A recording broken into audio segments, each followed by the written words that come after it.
For the second straight year, FC Cincinnati has created a fortress at Nippert Stadium, racking up crucial home points while defending their home turf.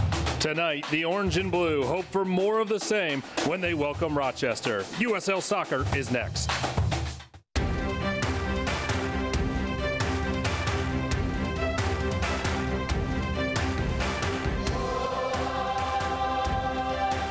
Good evening and welcome to Nippert Stadium on the campus of the University of Cincinnati, where another large crowd is expected on an absolutely beautiful night for soccer. Tom Glitter thrilled to be alongside All-American Kevin McCloskey as we get you set for a key USL match. FC Cincinnati, Kevin, has now won 3 in a row in league play for the first time ever. However, tonight an opponent, Rochester, they have never been able to get a win against. The good news for the Orange and Blue is they have a goalkeeper who's playing great at home in Mitch Hildebrandt. 8 clean sheets over the course of the season, including the Open Cup. Why has he been so successful? I think he's been consistent, first of all, with his individual performance. I think the centre backs options as well, I think for Alan Koch as well in front has been a big part of that, and not allowing as much in on Mitch. So credit to him and his defence. That's the biggest reason for the clean sheet. Mitch with a 0.57 goals against average in the 14 home matches that he has played in this season. As we take a look at tonight's key matchup, driven by your Greater Cincinnati and Northern Kentucky Volkswagen dealers, you have your eye on 2 guys battling in the midfield. Yeah, I think Fall for Rochester, first of all, I think he's been a big attack for them. He plays underneath the target in that 10 position, but has come up big for Rochester in late games. Kenny Walker, for me, I think has been one of the most consistent midfielders for FC Cincinnati this year, probably one of the most consistent players, actually. And it's going to be interesting. I think he's been the heartbeat of the team. and looking for those two to battle it out tonight. Well, it's 80s night here at Nippert Stadium and a crucial USL matchup. We'll give you the starters and check in from the pitch for the first time when we return. This is FC Cincinnati Soccer.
It's time to rise together for FC Cincinnati Soccer!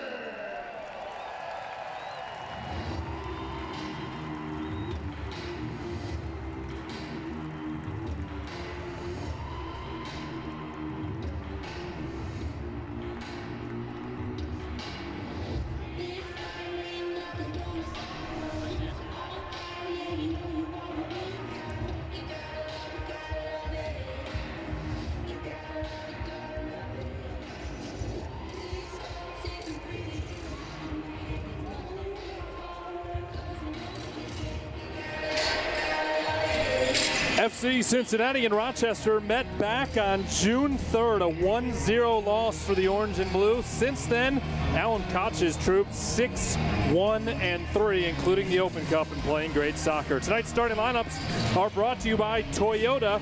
Let's go places. A slight change from last Saturday when FC Cincinnati won at home. Jimmy McLaughlin, who scored the third goal in that match, is back into the 11. Danny Koenig involved in the 18, but not starting tonight. On the other side for Rochester, a player to keep an eye on, their goalkeeper, Tomas Gomez, who played at Georgetown.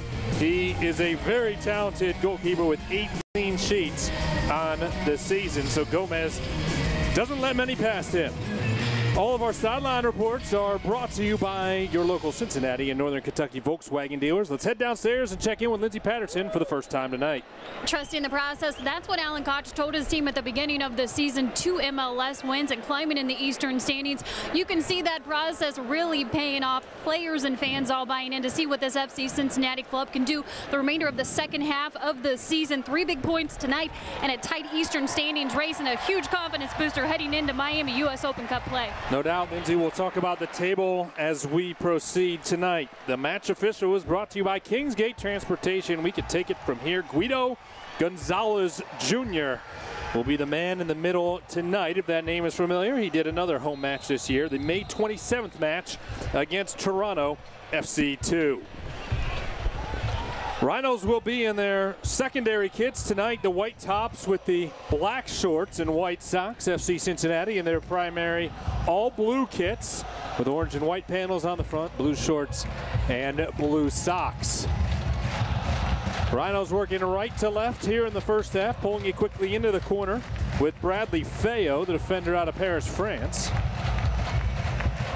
Kenny Walker bringing some pressure, poking it out near touchline, and the throw-in coming for Rochester. Good early start for Rochester, Tommy. Obviously, we'll talk about this as the game goes on, but 2 very evenly matched teams, both solid in defense. I think the difference obviously will be tonight in attack, and we're hoping obviously FC Cincinnati have the edge on that. Jordan Dover got a shot off. It was turned away by FC Cincinnati's back line. Same 3 center backs we saw last Saturday in the 3-0 win here at home. with Justin Hoyt in the middle, Harrison Delbridge to his left, and Austin Berry on the right. Today's injury report is presented by the Levy Law Offices. They turn your crash into cash. Tyler Pollock remains out with his foot injury, and Eric Stevenson picked up an ankle injury this week. So Stevenson not available tonight after playing 45 minutes in the international friendly against Valencia on Monday night here at Nippert. That was a fun affair with the La Liga side, who has now returned to Spain and actually made the trip over to England, where they'll continue their preseason. Valiant effort by FC Cincinnati in that one. And now back to work in league play as Harrison Delbridge intercepts in the midfield and pushes it forward onto the foot of McLaughlin. Busy week for those FC Cincinnati players as well. You talked about obviously Valencia and the travel that they had to do, but just kind of the natural highs of going through of the mental fatigue as well for FC Cincinnati players. Biggest benefit, it was a Monday, not a Wednesday, like a midweek game, but still a lot of recovery. I'm sure that was the focus for Alan and his staff this week with these players. And tonight's match begins a crucial 3-match and 8-day stretch for Alan Koch and FC Cincinnati. Wednesday night at Miami FC, as Lindsay alluded to, and then back here next week for another crucial USL match. And what's on the line Wednesday night? Well, another home date for FC Cincinnati. If they can win at Miami FC in the Open Cup, they get to host New York Red Bulls in the semifinals of the Open Cup. Rochester sending it across the middle. Groff on the service. It was deflected away. Now a shot, and it ripples the net just wide as it came from the top of the 18. And a good look there from Ryan James. He just couldn't quite put it on frame. Yeah, and you'll see this too. You talked about Groff there early. He's going to be a workhorse, really. Very similar player to Danny Koenig, but tracks that ball down, puts a good ball in, and an early chance for James. Forward Johan Groff is tied for the team lead with 4 goals. Excuse me. Rochester is a team, they don't score as much as maybe some of the other clubs in the league, but they don't allow many. Only 16 goals allowed in 18 league games so far. I think a big plus, of Rochester, how they are. They're very disciplined defensively. Tommy, you know it's going to be a game in transition tonight, and whether FC Cincinnati can attack early, don't allow Rochester to get back and get set in that defensive shape. And so that'll be the thing to look for in those transitional moments. Can they play quickly, fast decisions, and keep the tempo high? Well, and you could see as FC Cincinnati was working on their build-up there, Rochester quickly dropped 5 onto their back line to help with that defense. Poked out wide to the right side. Service in is deflected away by Harrison Delbridge. It'll be a throw-in for Rochester. Tonight's keys to the match are brought to you by your Tri-State Chevy dealers. And what do you have tonight, Kevin, for FC Cincinnati? I think producing at this stage of the season is the first and foremost thing. You know, 2 teams tied for 6th. It's going to be big, obviously trying to battle for those 3 points. So the performance to go with that, I think, is huge for FC Cincinnati. And then the second thing that we just talked about, Tommy, is maintaining that clean sheet.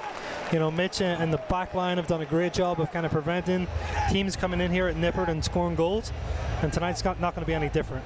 Mentioned it right off the top, Mitch Hildebrand has been so strong all season long, but especially here at Nippert, where he has a 0.57 goals against average.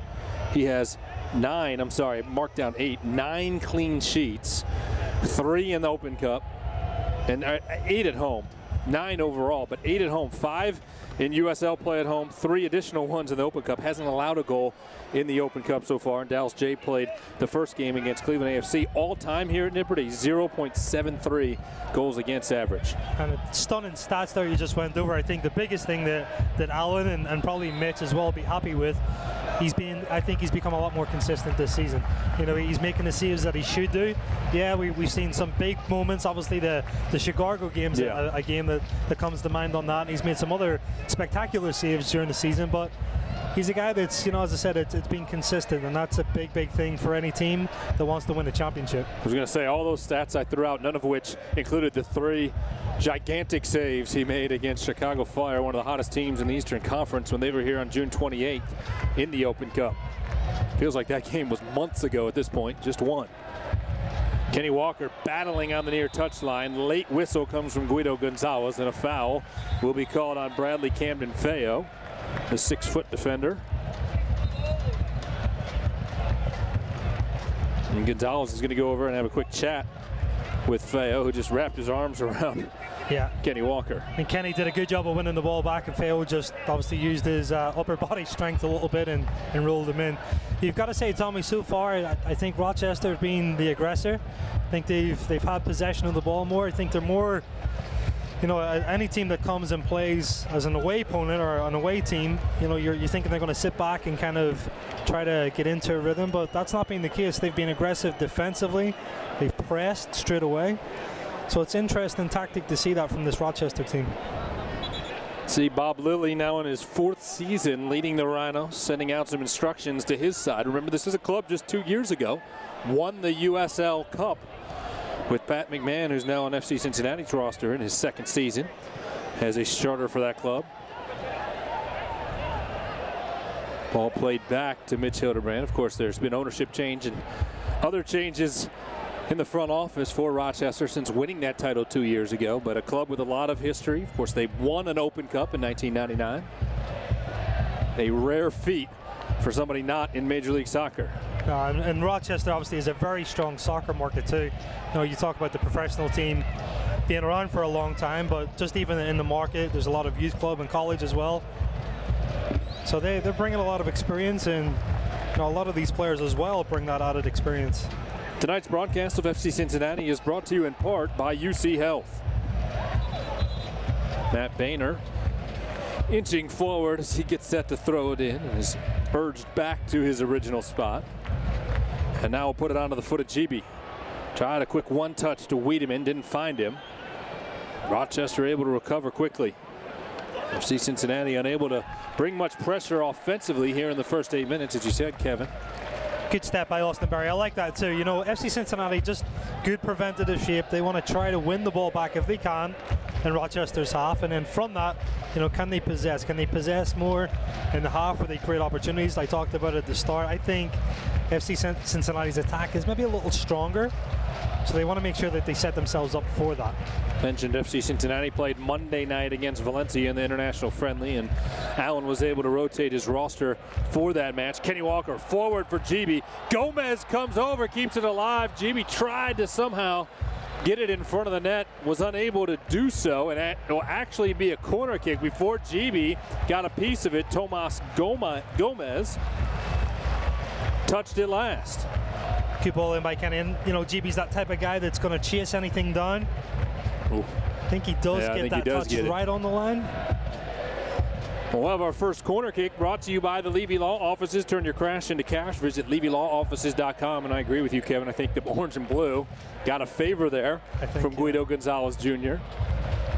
Walker will take the corner from the far side. Harrison Delbridge pinching forward, goes over his head, comes out to Wiedemann. He'll tee it up on his right foot and fire it about 3 feet wide to the left of Tomas Gomez. Hard ball to hit. You know, he's probably 30 yards out. Comes down. He takes a good first touch to get it in front of him. But anytime, you know, you're driving a half volley from 30 yards out, it's hard to keep it on frame. Talked about all the clean sheets this year from Mitch Hildebrand. Gomez leads the USL with 8 clean sheets in league play. He was the 2013 Big East goalkeeper of the year when he was at Georgetown. Made 81 appearances for a couple of very good Hoya teams while playing in the nation's capital. Very impressive goalkeeper. You know, Tommy, we talked about before the game the skill set that he possesses. One thing for the viewer tonight, just watch how good he is technically with his feet. He's the type of guy that will start the attack for Rochester. Obviously, he does a great job of shot stopping and doing what he's supposed to on the defensive end, but he's a big key of how they build out of the back. Ryan Felix has it come off his foot. Inside of the defensive third, FC Cincinnati will be able to hold the possession. Boehner trying to find Corbin. Bone cannot. Rhinos regain possession. Then they misplay it. Bone trying to take advantage. Up the left side, here comes Groff. Groff with Barry side by side. Barry a sliding tackle to send it out near touchline. Yeah, very important tackle too. Just another example of Groff here and kind of the menace and speed that he has. Test Austin really well. I think Austin does a great job of timing a tackle, gets across and puts the ball out for a throw. Big defensive play from the veteran and Cincinnati native. 11th minute here at Nippert Stadium. We are scoreless between FC Cincinnati and Rochester. Service into the middle, headed away by Delbridge. Comes out onto the foot of Dover. Then McLaughlin trying to get forward is taken down by Dover. No whistle. Rhinos back to the attacking third. Out to the midfield, Farrell. And onto the back line where Rochester will restart their buildup. Over to the left, Groff. Comes out wide, Feo. Feo sends it into the middle, bounces dangerously to the foot of Groff. He puts it off the post and buries it. Justin Hoyt had fallen down, and the Rhinos, a thorn in FC Cincinnati's side, strike first. Good finish by Groff. We talked about it early. You know, I think he probably started the quickest for Rochester. Just here's another look at this. This ball comes in. Does well to kind of get a flick on. Justin Hoyt maybe could have done a little bit better. Takes a touch. Good technique on the half volley. Just turns his hips well and strikes it in off the post. Rochester victorious back on June 3rd.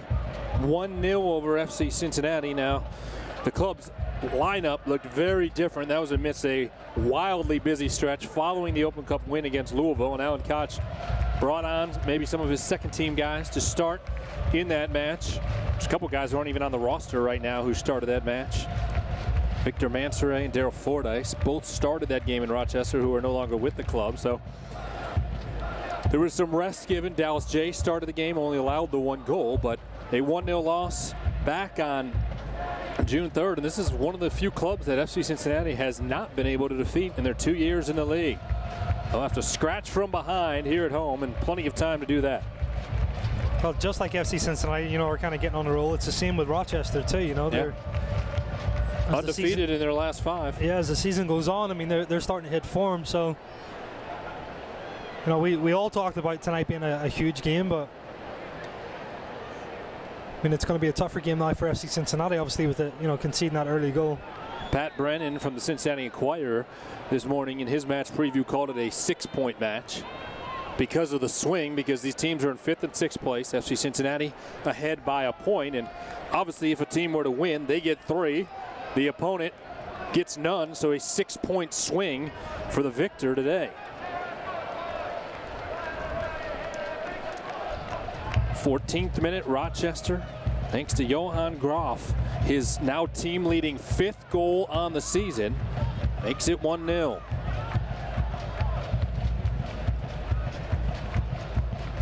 Ryan Felix to Wall Fall. Back to Felix. Feo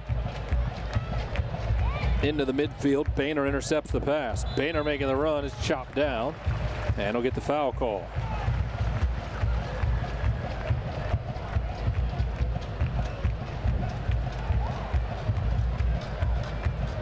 Boehner with a little bit too much pressure coming in. Yeah, obvious call.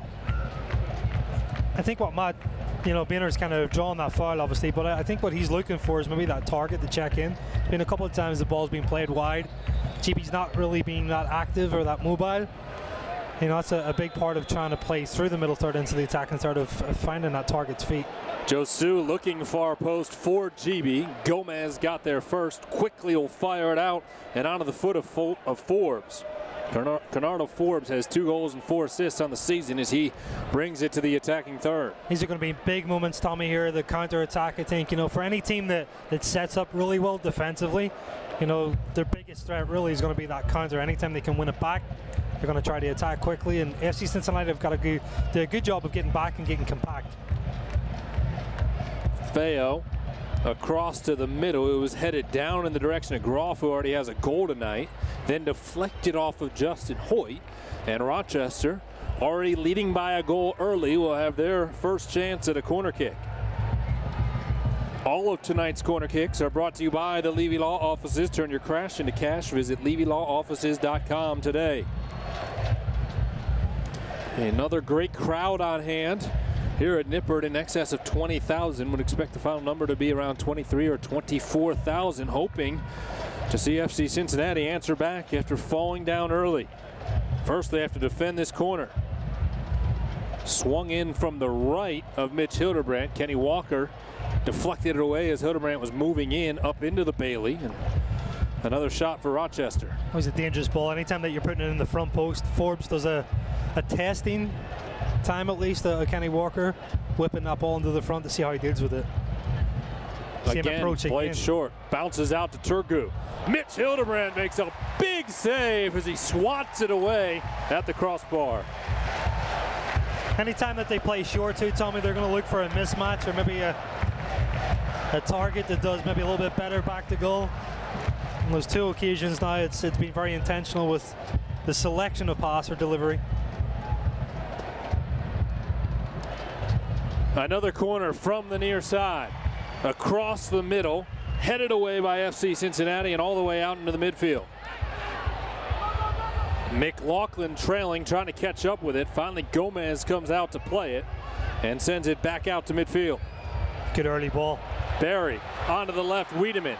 Wiedemann fighting for it at the last moment. Jordan Dover got there, the defender out of Canada. Tonight making his 14th start of the season. Wiedemann will pull it over to the far side and set up for a corner, and now the 18th minute. Wiedemann and McLaughlin both were over there. Will walk away and allow Kenny Walker to come over and handle it. Big time opportunity here for the orange and blue.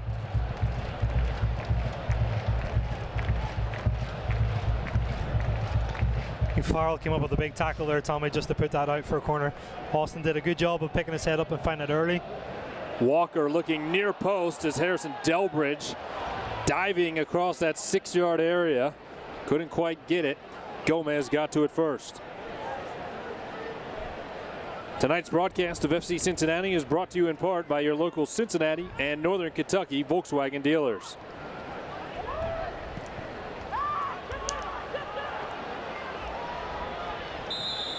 Boehner trying to get over to a ball played to the near side. Conrado Forbes, the Jamaican, chasing it down. Flag went up far side.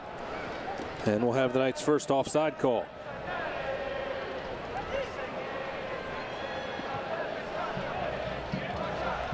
The home side wastes no time putting it back into play. Justin Hoyt playing in the middle of the three center backs. Back over to the right, Barry. Barry had a great ball to Wiedemann moments ago. Couldn't quite find him there. Then Wiedemann falls down right at the corner of the 18. Back up to his feet as he tries to collect himself.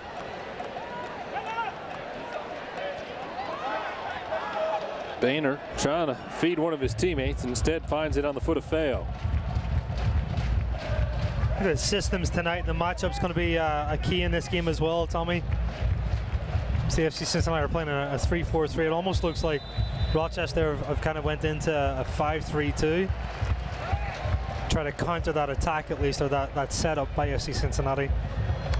Previous games they've been playing in a 4-2-3-1, so that certainly shows you some tactical intent as well.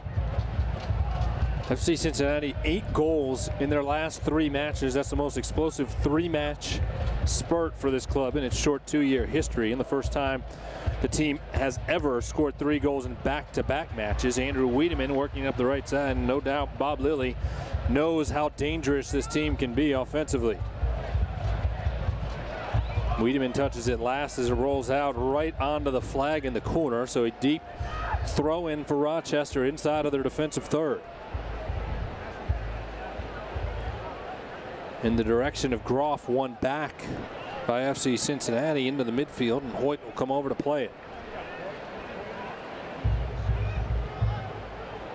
Left to Delbridge, now to McLaughlin.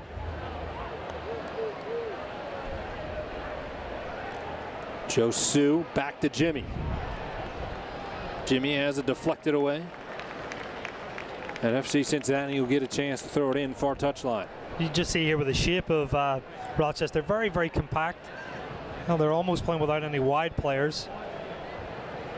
Delbridge into the box. Jimmy trying to get his head on it. Gomez came up to collect. Done a good job defensive, kind of getting connected and then automatically being able to apply pressure.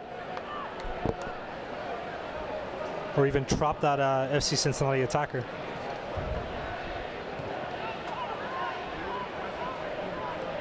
James. Back to the foot, a wall fall. The midfielder out of Frankfurt, Germany. McLaughlin loses the challenge in the midfield. Rochester to the attacking third. Bone will turn him away.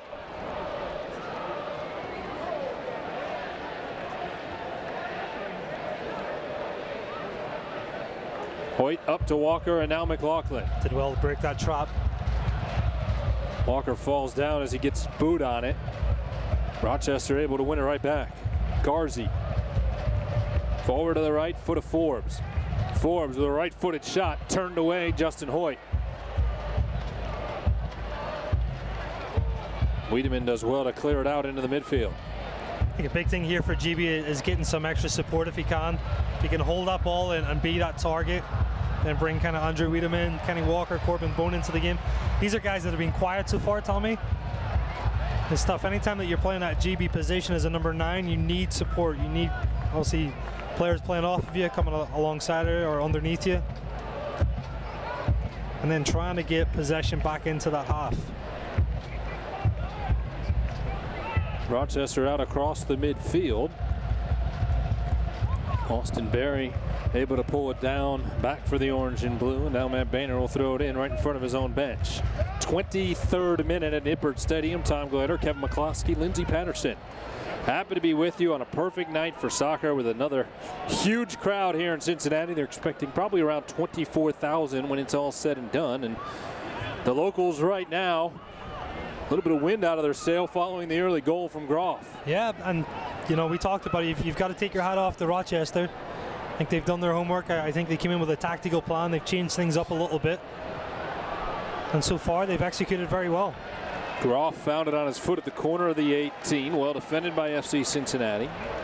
Mentioned a little bit of a change in the formation and starting 11 for Alan Koch tonight compared to last Saturday. Last Saturday was more of the 3-5-2 with Danny Koenig and Jimmy starting up top. Tonight he switches it, pulls Koenig out of the 11, McLaughlin back in, and the formation goes more to the 3-4-3. Yeah.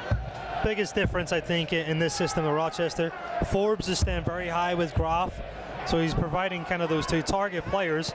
So both defensively and in attack, it's causing a lot of problems where, you know, an extra player comes in and creates a 3v3 against FC Cincinnati's 3 center backs. Was coming in towards the foot of Forbes there, then cleared away by Harrison Delbridge. Josu taps it out into the stands. Throw-in coming for Rochester. I wouldn't be surprised to see Danny Koenig come in and then really go systems match for match.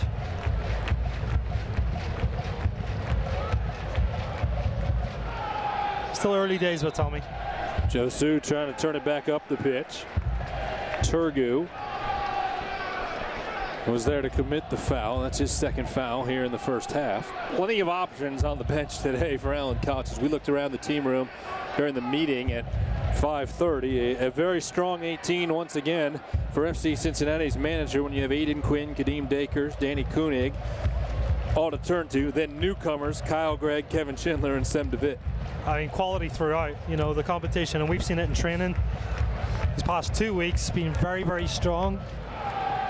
Tough at times for a coach, you know, obviously making that decision. It could be a bit of a nightmare, honestly, but, you know, having those options, I think it's the strongest squad FC Cincinnati's actually had in the history of the franchise. Corbin Bone with pressure on has to tap it over to Hildebrandt. Back out to the left, Harrison Delbridge. Delbridge was fouled as he sent it to Hildebrandt. Mitchell was trying to put it in deeper in the defensive third than Guido Gonzalez liked, so start it over again.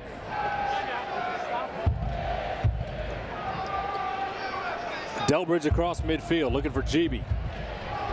A bit wide for the Senegalese striker. Rochester will find a throw-in. I think the challenge the back three have right now, Tommy, are trying to find those exit players that can kind of break Rochester's trap. So now reverting to that ball over the top to try to find GB. That's a tough job for a single forward. Make sure you stay tuned at halftime. We'll have a feature on Rio Grande All-American Paul Nicholson. I'm happy to be alongside a Rio Grande All-American each and every night. We bring you these broadcasts. I thought for a moment you had footage on me. Well, don't count that out yet. Yeah. Wow. Might make a drive out there at some point and see what I could dig up. It is 80s night, so black and white players from the 80s, right? Yeah.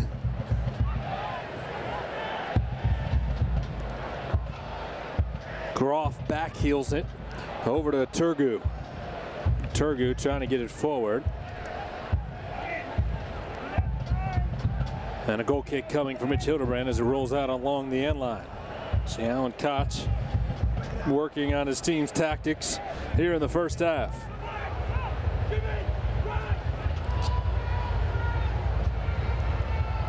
Hildebrand taking his time, waiting to put his right foot onto it.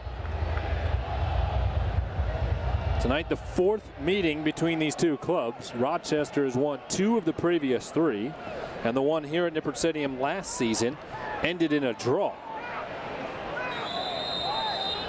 Flag up on the near side as GB made contact with Feo, and GB's going to get a yellow card off the recommendation from the linesman on the near side. I think already Alan Koch has made a change in his system. Looks like he's went to a back 4 of Matt Boehner, Austin Berry, Harrison Delbridge, and Justin Hoyt. And then just saw that switch coming over with Jimmy coming over to this right-hand side. I don't think that's a yellow card. I don't think that's a yellow card by any stretch of the imagination. Was there contact? Sure, but it wasn't deliberate. He's going to play the ball. That's a harsh call. Came from the linesman right in front of Rochester's bench. I mean, it's, yeah, tough one. For GB, it's his 2nd yellow card of the season. So he is not in danger of a yellow card accumulation suspension, but now playing on a yellow card here in the 28th minute. Of course, when you have 11 goals on the season, you become a big target for the opposing teams. Yeah. Saw it last year with Sean Acoli as he chased the Golden Boot, ended up winning it in the USL. Plenty of extra contact coming in on every challenge with number 9 last year, and it's been the same for the Orange and Blue this season. Well, I think also, you know, GB's that physical type player, and anytime that you're a defender, here's McLaughlin. He chips it by Gomez, and FC Cincinnati has tied it up.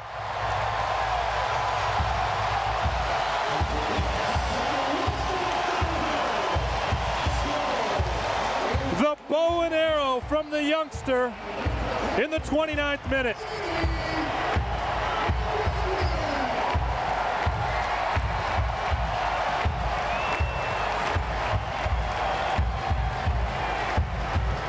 Second goal in as many weeks for number 20 in Orange and Blue. Well, we talked about the difference.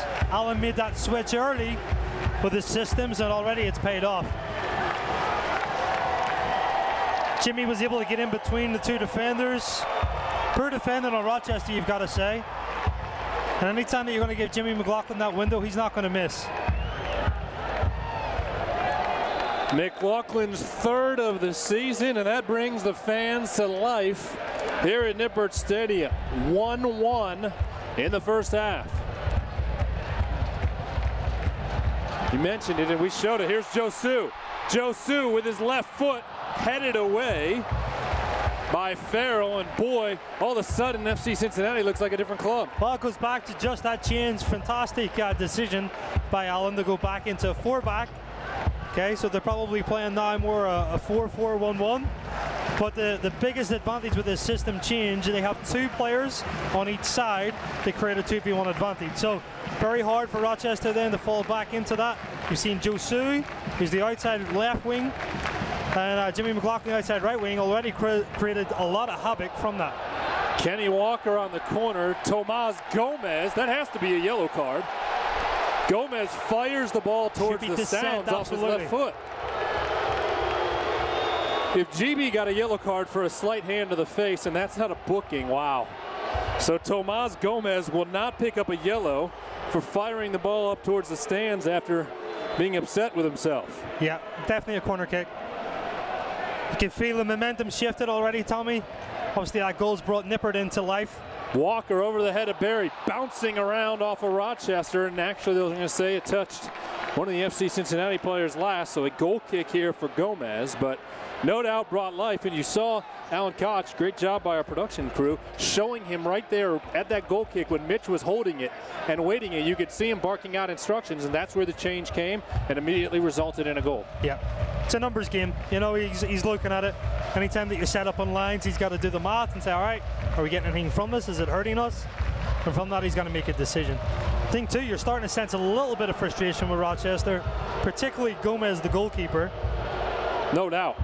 He misplayed coming off his line on the ball that Jimmy scored, as McLaughlin was able to slide it past him. Tonight's broadcast of FC Cincinnati is brought to you in part by your Tri-State Chevy dealers. A little bit of a different game than 5 minutes ago, Tommy. Yeah.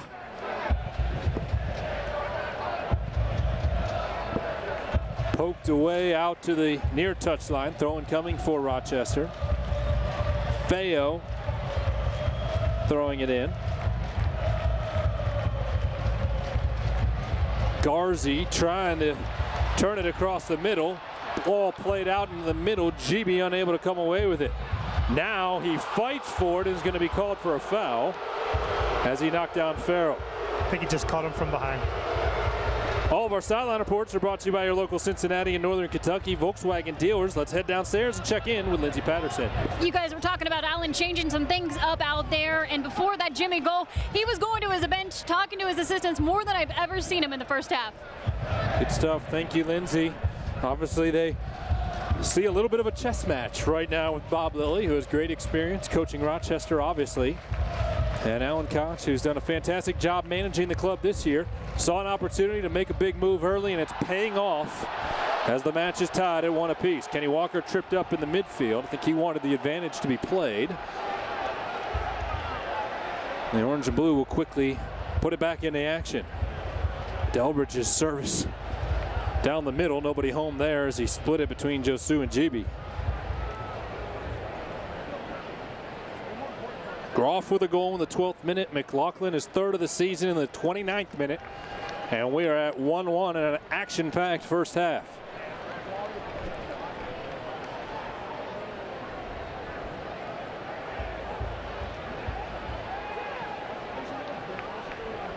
Barry working it into the midfield, off to the right foot of Bone.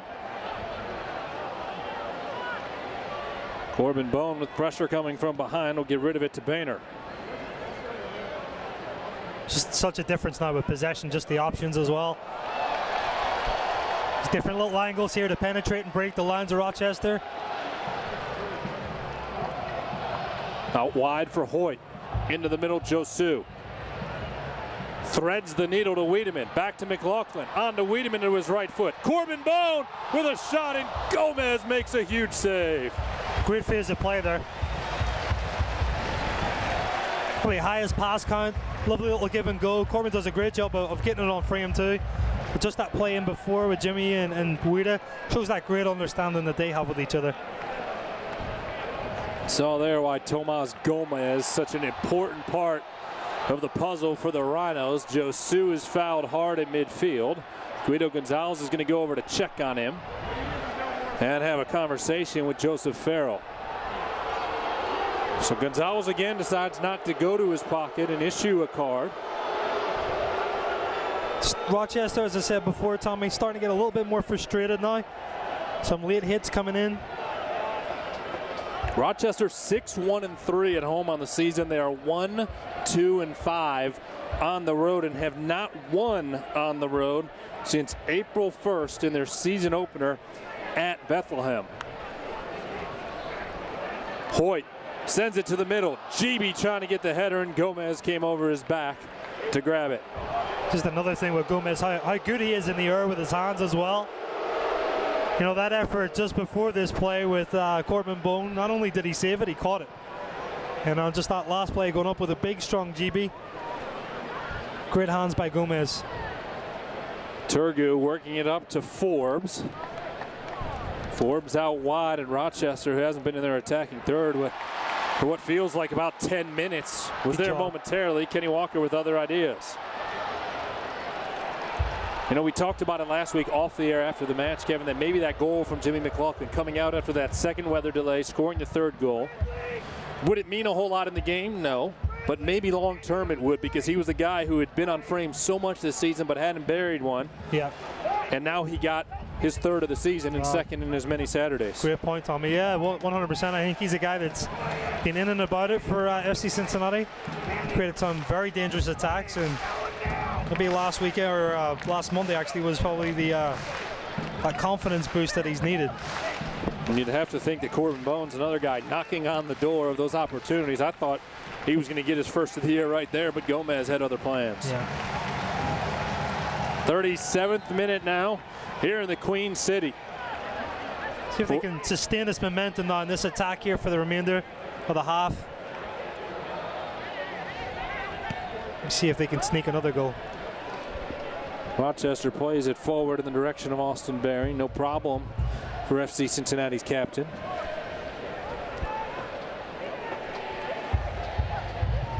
To the foot of Bone. Now Walker. Down the right side to Boehner. Tried to get into the middle. McLaughlin could not. Cleared away, but right back to Bone.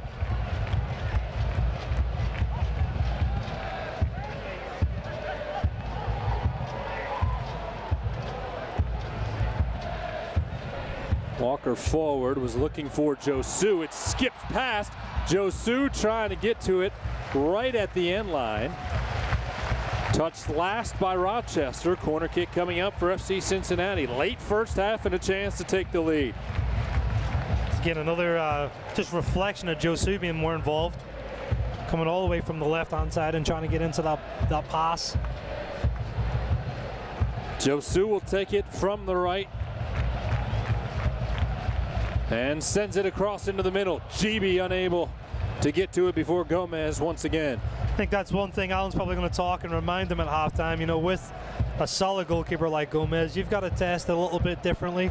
Maybe play short, or, you know, similar to what Rochester did in the first, 5-10 minutes. Can he play maybe near post? Anything inside of a 6, he's going to be very, very comfortable. Groff battling with Delbridge down the right side. Rolls off after touching Harrison's boot. Throw in for Rochester inside their attacking third, and Delbridge will quickly clear it away. Out to Garzi. McLaughlin looking to chip it forward. Can GB track it down? GB doesn't get there before Wall Fall, who heads it back to his goalkeeper. Well, we've seen both goalkeepers have to make a big save here in the first half. Mitch had the one he knocks right over the crossbar, and then Gomez had the one a few minutes ago on Corbin Bone.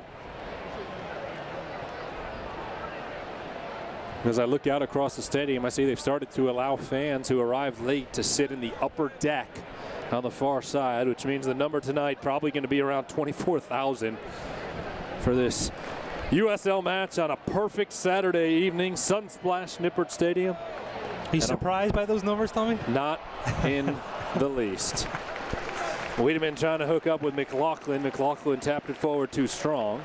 Gomez will get the goal kick, but no, not by any means. I was a little bit surprised when I saw the 20,000 number come out early on Friday. I knew it would be another great crowd. And FC Cincinnati, if they have over 22,810 today, which I'm pretty confident in because I had heard at about 4 o'clock 22,000 were out. But if it's over 22,810, it will push FC Cincinnati's 2017 league attendance average to 20,000 per game. I think the biggest significance with that too, Tommy, and tonight as well, especially of driving it, there's so much on the line for this game. You know, looking at Rochester, the fan now is looking. They've engaged, obviously, the community. Absolutely. They're keeping track of the table and the scores.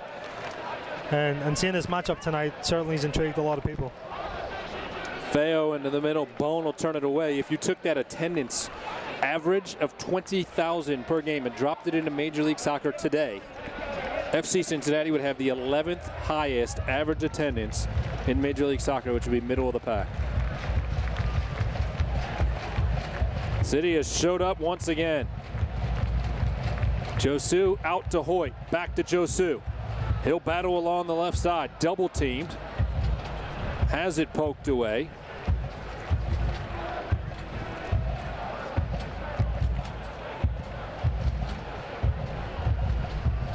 Wiedemann into the middle, Walker.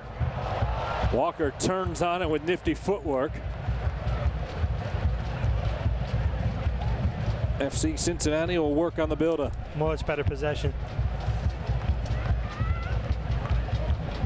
McLaughlin on the right, trying to send it into the middle. GB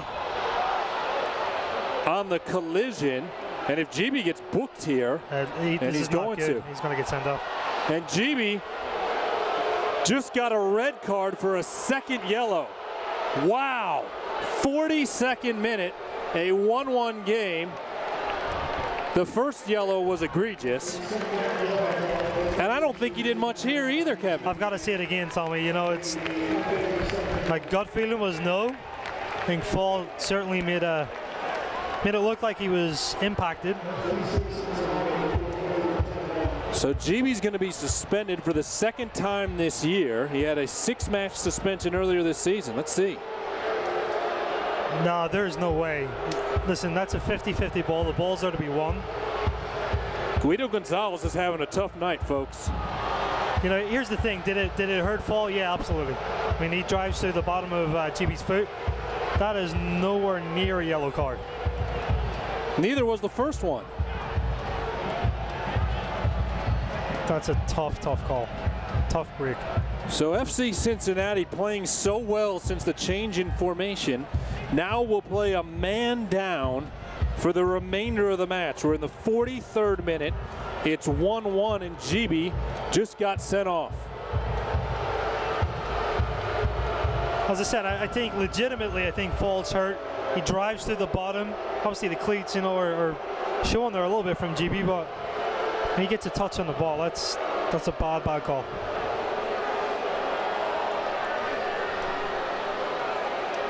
Well, you hate when the match official becomes the story. And unfortunately, that's the case here in the first half. Right? Yeah, I mean, you have a great match between two teams that are in 5th and 6th place. Now, and Guido Gonzalez has completely ruined that. Yeah. Anytime that's a difference in the game, it's a shame.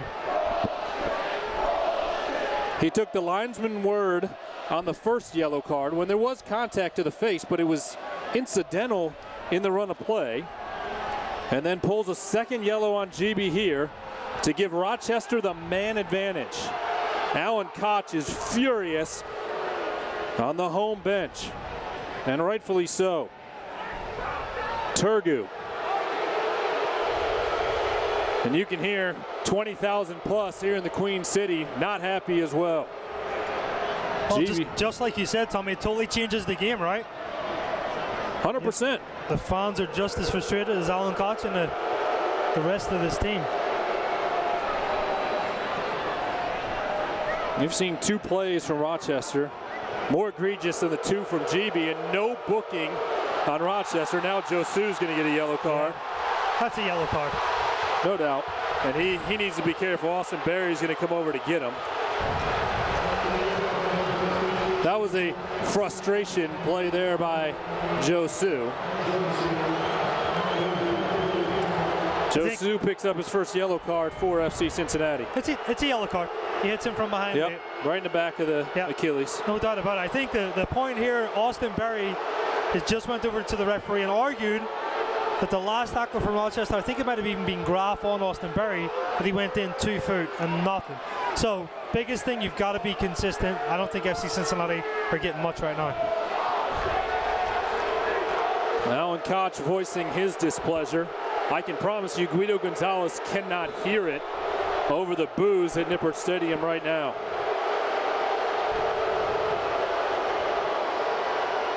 Wildly disappointing situation considering the highly contested match we had seen thus far. Wiedemann will work up the middle. To Josu, back to Wiedemann. FC Cincinnati with their backs squarely against the wall, tied at 1 apiece. 2 minutes of stoppage time coming. Onto the foot of McLaughlin. Corbin Bone trying to get a shot off. Rochester turns him away.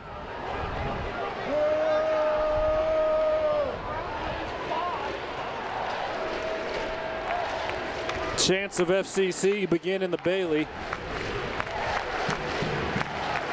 as the fans trying to give their team some energy before heading into the locker room. Such a shame. You know, it was building up to be a fantastic game. Yeah.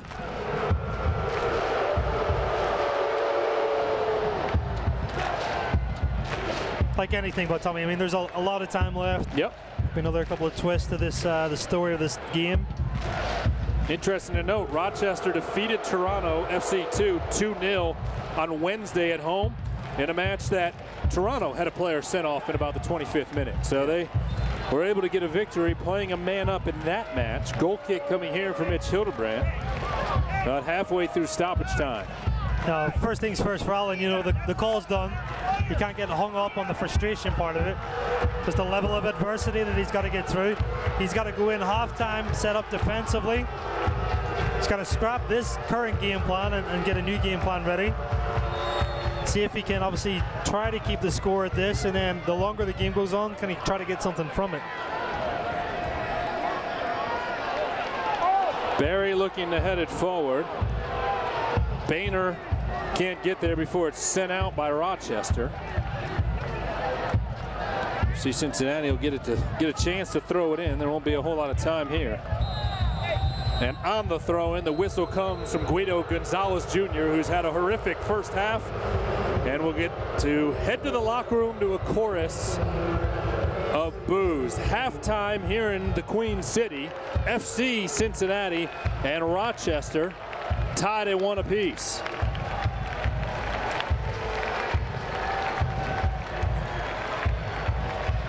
So the clubs will head to the locker room, and we will wait to check in from the pitch. I think Alan Koch is waiting for a word with Guido Gonzalez, one I imagine he will not get. All of our sideline reports are brought to you by Volkswagen. Let's go downstairs and check in with Lindsey Patterson. Coach, it felt like the momentum was shifting after Jimmy's goal. GB gets the red card. You have to come up with a different game plan. What do you tell your guys at the half?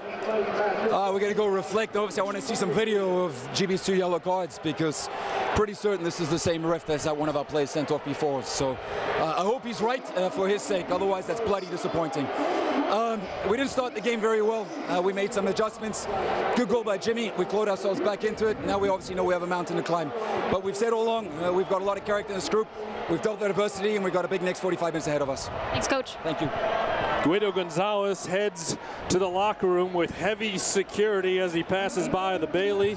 Lindsey, great job down there with the coach, who's obviously not happy. He said it'll be bloody disappointing once he reviews the film.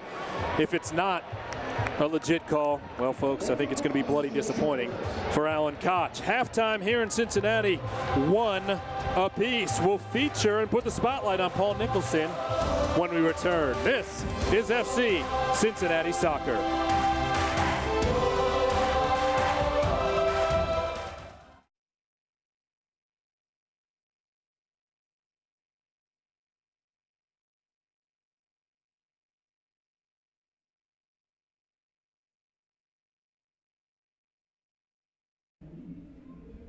We're at halftime here at Nippert Stadium, where FC Cincinnati meets the Rochester.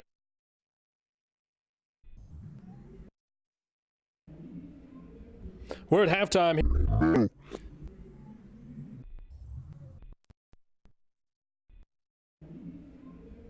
We're at halftime here.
We're at halftime here at Nippert Stadium, where FC Cincinnati meets the Rochester Rhinos for the second time this season.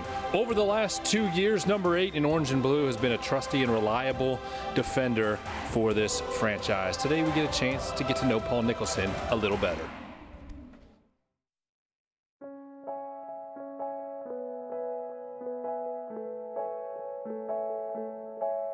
It's not been easy. Obviously, I'm never happy if I'm not playing, but I guess maybe some experiences that I've drawn on from the past have definitely helped me, and just knowing that anything can happen in a season.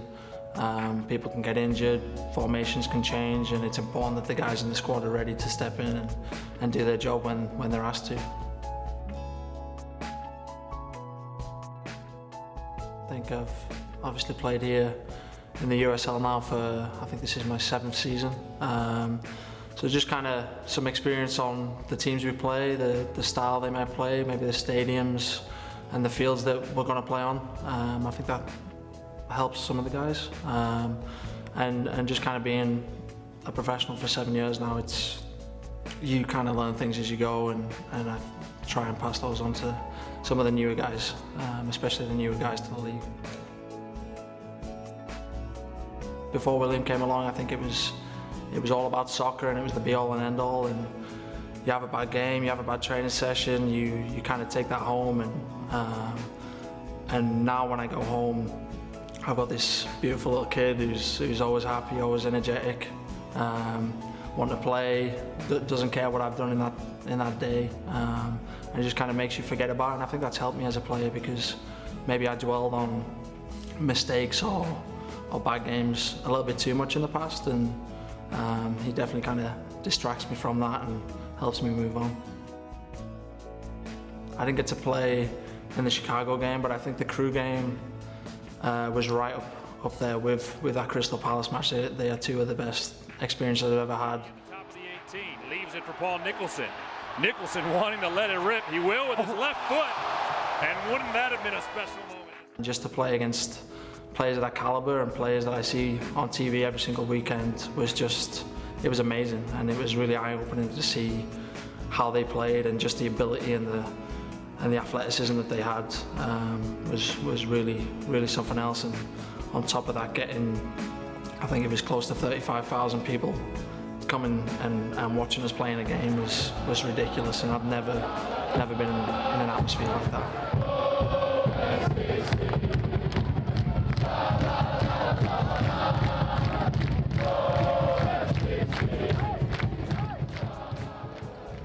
I think the reaction in general from America or the rest of the world is shocked that a minor league team getting this much attention and getting this many people to come out, and it's obviously brilliant. It's a great thing for the country. It's a great thing for Cincinnati for sure, and it's just something that I feel fortunate every day that I'm a part of, and hopefully it continues.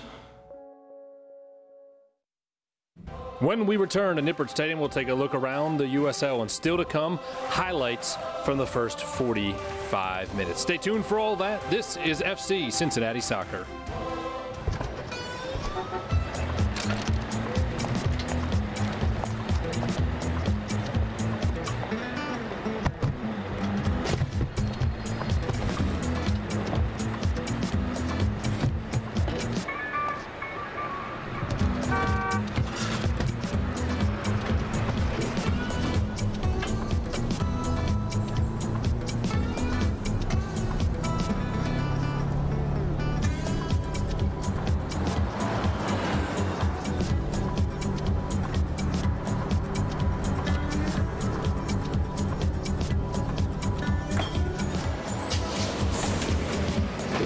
It's a short ride from your neighborhood to your naturehood.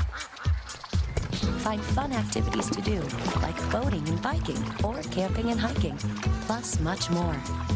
To find a neighborhood park or green space near you, visit discovertheforest.org.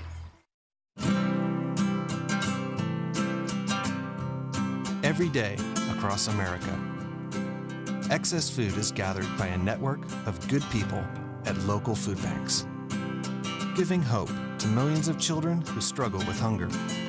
They've earned their wings, and you can too. Together, we can solve child hunger. Support Feeding America and your local food bank at feedingamerica.org. Attendance numbers have been impressive, fan bases have been strengthened, and the newest club to join the USL has been announced. In a press conference, USL President Jake Edwards announced Fresno Football Club is set to join the league for the 2018 season. It's great to finally be here, representing the league and our Chief Executive Officer, Alec Papadakis, as we welcome another fantastic professional soccer club into our league and a fantastic new community into our USL family. A great pleasure on behalf of Alec Papadakis and the USL family to officially welcome Fresno into the USL for the 2018 season.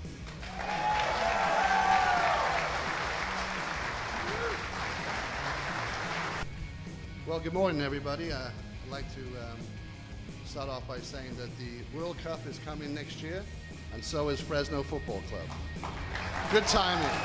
When people come to a game, I'm hoping to pack this stadium out, that they're going to look forward to it, they're going to get behind the team. It's going to be a great thing for the city of Fresno. Really need your support to make this work. I think the turnout today shown that the passion's there. I'm excited about it. Go FFC. Let's go.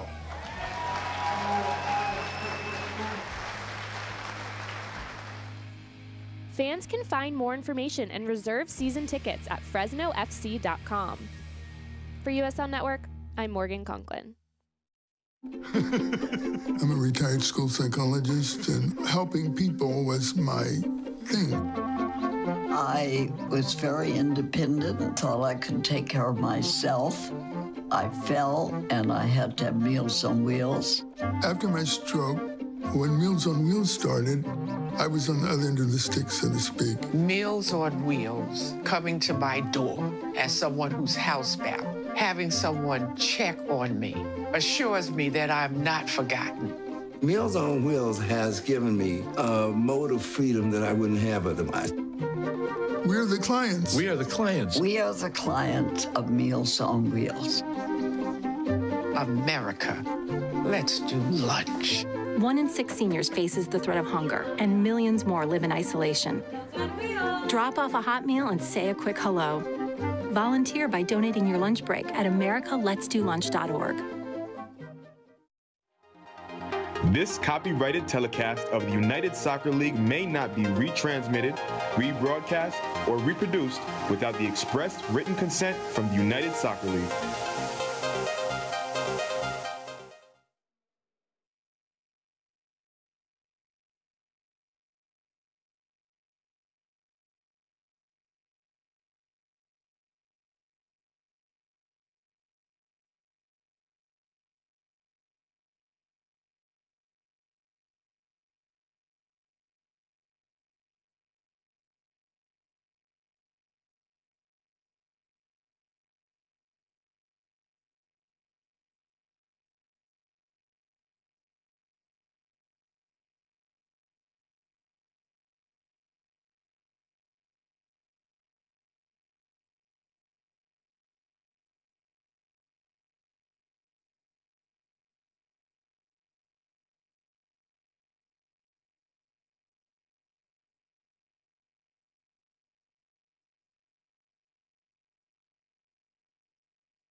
Halftime in Nippert Stadium between FC Cincinnati and the Rochester Rhinos, where we are tied at 1 apiece after an eventful 45 minutes. Tom Glitter, happy to be back alongside Kevin McCloskey. Rhinos got the first goal. FC Cincinnati answered back. Tonight's halftime highlights are powered by PapaJohns.com. When FC scores twice, you get half-price pizzas online. Code FCPizza50. And it was the Rhinos controlling early on, Kevin. Yeah, Graf was a threat straight away. You know, we obviously knew he had a lot of speed before the game, but causing Austin Berry and the back three a lot of havoc. Here's the opportunity coming across. Ball's played in. Knocked down, not cleared properly, and a great finish by Graf. You've got to give it to him. Put it off the post for his 5th goal of the season. And right away, early on, the Rhinos had the advantage. Looked like they were in command of the match, and then FC Cincinnati saw the opportunities start to come their way after that save by Mitch Hildebrand. Big save by Mitch. Yeah, Rochester were trying something different on short corners. This is obviously the goal here by Jimmy McLaughlin. Does a great job of running onto that ball from Kenny Walker, and very easy opportunity, honestly, with Gomez coming out, just slots it straight into the back of the net. 1 apiece and game on. So 1-1 as FC Cincinnati changed formation, and it looked like everything was starting to fall their way. Bone got a huge shot. Gomez had to make a big save. McLaughlin was helping to create opportunities, and then here's the second yellow card on GB. The first one was questionable, the second one questionable. Either way, Guido Gonzalez pulled 2 yellows on number 9, and he was sent off late in the half. Very harsh foul, Tommy. You know, I think he came in for a 50-50 ball, got a touch on the ball. Ends up being a bad call and something that's going to challenge FC Cincinnati. All right, Lindsey Patterson was in the locker room. Let's head down and check in with a third member of our broadcast team. Yeah, guys, I just left the dressing room. It was actually quiet for the first couple minutes. Alan Koch told his team, you guys didn't even look like you were ready to play in the first 25 minutes. They've made it difficult for themselves, but he said, hey, we can at least get a point out of tonight, but don't feel sorry for yourself. Coverage has to be there. Look to break them down. We have to work hard for each other on the field. The upcoming schedule is brought to you by Audi Cincinnati East, bringing you the ultimate Audi experience on Beachmont Avenue. FC Cincinnati back to U.S. Open Cup action on the road versus Miami on Wednesday, August 2nd, returning home to Nippert August 5th against Orlando City B. All right, thank you, Lindsay. Great job as always. FC Cincinnati out of the locker room. They will play a man down for the final 45 minutes, tied at 1 apiece. And Kevin, all of a sudden, where you felt like the orange and blue had the momentum in the match, we're knocking on the door of taking the lead for the first time. And now, if you're going to play a man down for the rest of the way, a tie suddenly feels like a win. Yeah, it's certainly a massive curveball, obviously, for Alan and his team. I felt like they adjusted really well in the second half to kind of shift momentum. Now, like you said, Tommy, a point in this situation, it's a good result. You know, can they nick something else? That would be fantastic. The key is not conceding a goal, though. Wiedemann sent it into the middle for Bone and went behind him. Josu cleans it up and gives it over to Hoyt. The red card came in the 42nd minute, so FC Cincinnati just had to survive a few minutes, and then we're able to go into the locker room and adjust. Wall Fall plays it forward, and every time Wall Fall touches the ball now, he's going to get a chorus of boos. And you said it at the time. He probably was hurt on the play, but there was nothing dangerous about the way that GB played the ball. They both played a 50-50 ball, and their feet collided. No, I mean, for Fall, look, he's trying to clear the ball. He doesn't even see GB coming in, and it's kind of unfortunate on his part that he's getting a lot of stick. But you know, I think what the fans are reacting to is kind of that initial shock where he dropped and he's rolling around. But make no mistake about it, I mean, it was definitely going to hurt. I think the most disappointing thing is it's just a bad call, Tommy. Yeah, you know, no doubt, and it takes away from what has been a fantastic match with a huge crowd here at Nippert Stadium. Matt Boehner makes a defensive play, gets it forward to McLaughlin onto the foot of Wiedemann. This is kind of, now it's your back to goal play has got to be really good. Playing without a natural target. Wiedemann's kind of going to have to try to do a job with that almost as like a false 9. Be interesting to see how Allen manages his 3 substitutions through the second half. Of course, he has Danny Koenig on the bench, a true 9 if he wants to go to him, as well as Kyle Gregg. Now, important to note, GB will be eligible on Wednesday when FC Cincinnati plays at Miami FC in the Open Cup. He was able to play in early Open Cups when he served a 6-match suspension earlier in the season. Then he would not be eligible to play against Orlando City B a week from tonight here at Nippert Stadium. Wallfall, you know, every time he touches the ball tonight. It's part of the game. Yeah, absolutely. It's like in a basketball game. If you put up an air ball and you're an opposing player, you're going to hear that chant the rest of the way. Wallfall is going to hear a chorus of boos every time the ball comes to his foot. It's kind of interesting just to see, you know, Rochester haven't changed any shape yet. They have plenty of time to do that. Yeah, I would expect with that number advantage that they're going to try to take a player out of the back and maybe go to a 4 at the back and put that extra player maybe in midfield or even up top and try to create a higher number advantage in a more threatening position. Fall push it forward. Bone intercepts the pass. Wiedemann turns it back to Delbridge. Laying a man down, FC Cincinnati will have to show patience here in the second half. Yeah. Anytime that they can regain possession as well, just, you know, they've got to be okay with a boring build-up, really. You know, the fans are not going to be thrilled about it, but no, they've got to be intelligent here. They can't give the ball away and have to defend the entire time. It's just not going to work. And when the opportunities come, they're going to have to make sure they have the preventative coverage such that Rochester can't turn it around and quickly move left to right the other way. Exactly, yeah. Allen preaches that 11v11, even more important here. McLaughlin will bring it back to Delbridge. FC Cincinnati in their traditional blue kits working right to left. Hoyt going to push up the left side. Poked out along the touchline. Josu comes over to quickly throw it in. Then he'll leave it for Hoyt. To the foot of Walker. Josu picked up a yellow card shortly after GB was sent off. Bones sent it forward, trying to get it to Wiedemann. Didn't quite reach him.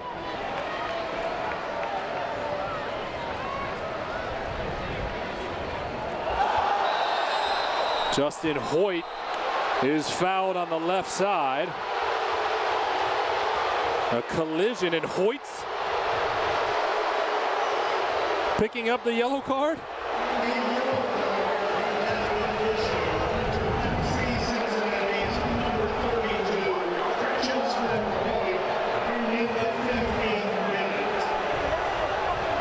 So Hoyt and Farrell collide. Guido Gonzalez pulls his 4th yellow card on FC Cincinnati. We have yet to see one on Rochester.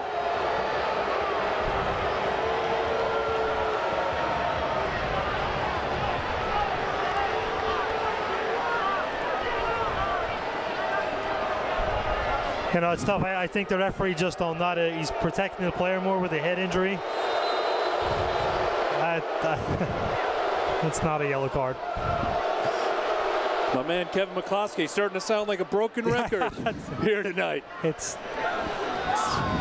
And I can't argue with you. You know, Tommy, look, you want to make sure that anytime that you're giving a call and trying to give the viewer at home kind of perspective, it's when it's that blatant or obvious, in my opinion, it's a bad decision. I think you've got to let them know. You know, it's one of those things. I think Justin Hoyt on that was trying to go in shoulder to shoulder. I think it's a foul.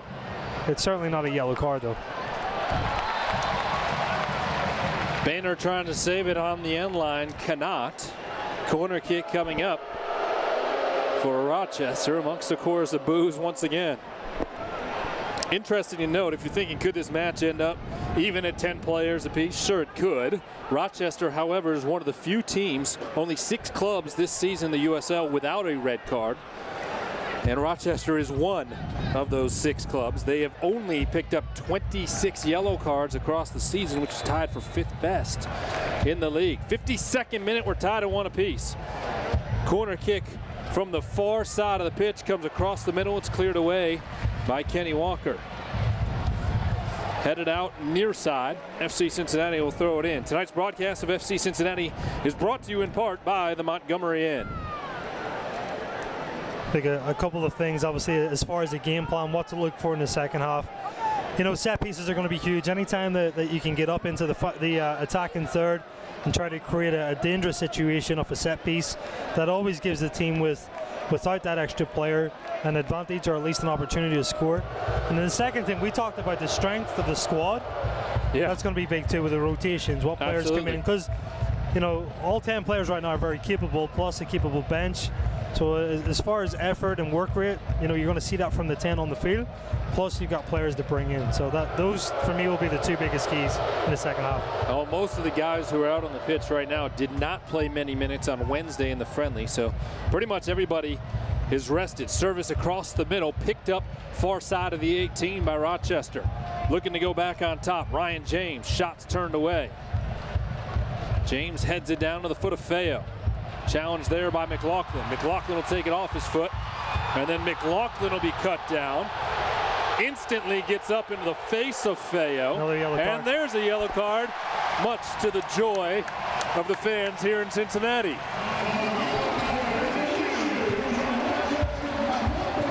Bradley Camden Feo is the first Rhino to go into the book. And probably really the first reckless challenge that you've seen from Rochester. I take that back. No, the Josu play. I take that back. Yeah. The Josu yellow card, we had no problem with. I think, yeah, I was talking more about Rochester. I take that back. The incident that I talked about on Austin Berry. Right. The two-footed tackle, I think that was the only other kind of reckless. Regardless, nobody wants to see this, Tommy. Nobody wants these yellow cards. These stoppages, it's killed the game already. You know, you're not able to get into a flow. Either team's not able to get into a flow. And like you said, now FC Cincinnati is forced into a slower, more boring build-up. Exactly. Which will result in many fewer opportunities here the remainder of the match. Yeah. Ball into the middle off the foot of Turgu. Hoyt looking to track it down, pokes it out on the near sideline.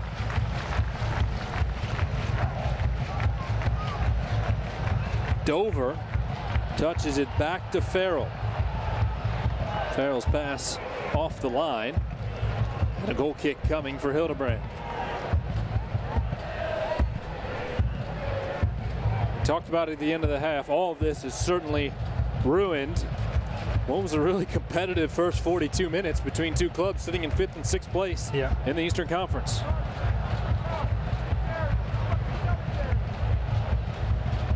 Delbridge out to the right, off the head of Boehner.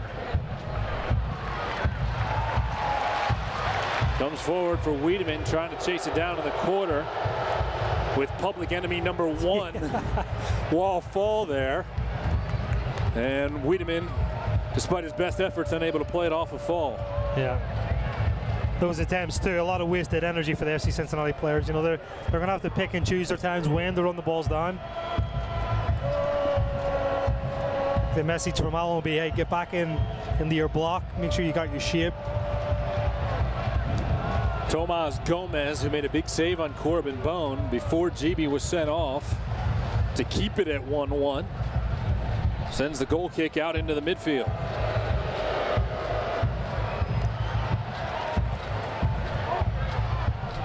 What Alan Koch said at halftime that stuck with me is that his club has overcome adversity all year long. Of course. No reason anybody should count out the orange and blue here. No. Boehner plays it off his chest. Bone will clear it.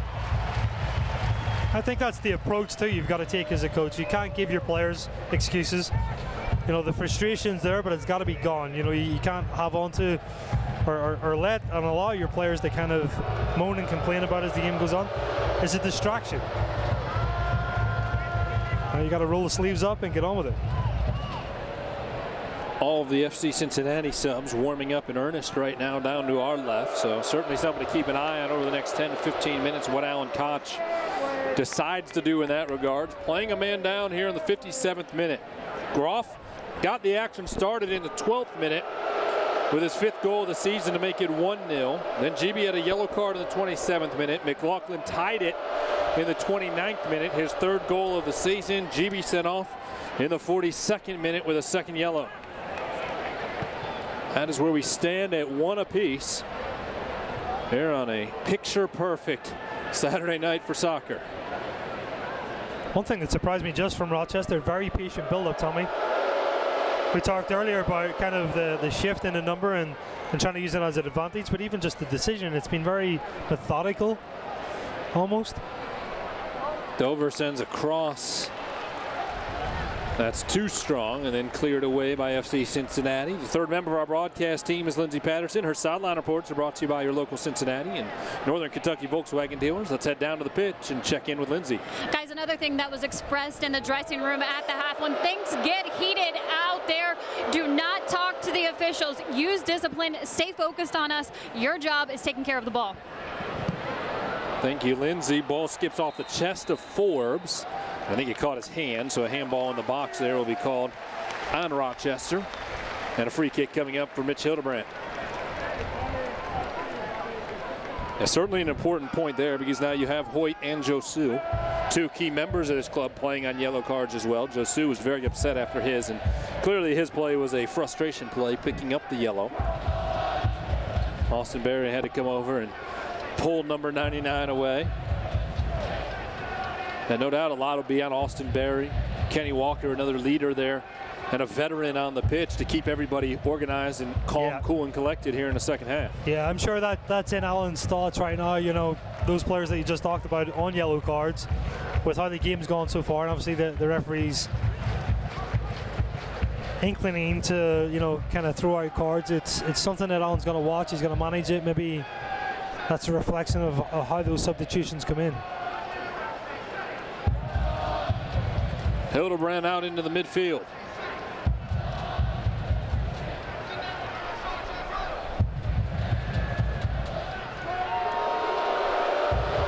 Guess who? Wall fall, holding it in the midfield. Onto the left side, Feo. No doubt Rochester methodical out the way. They're setting up their attack right now.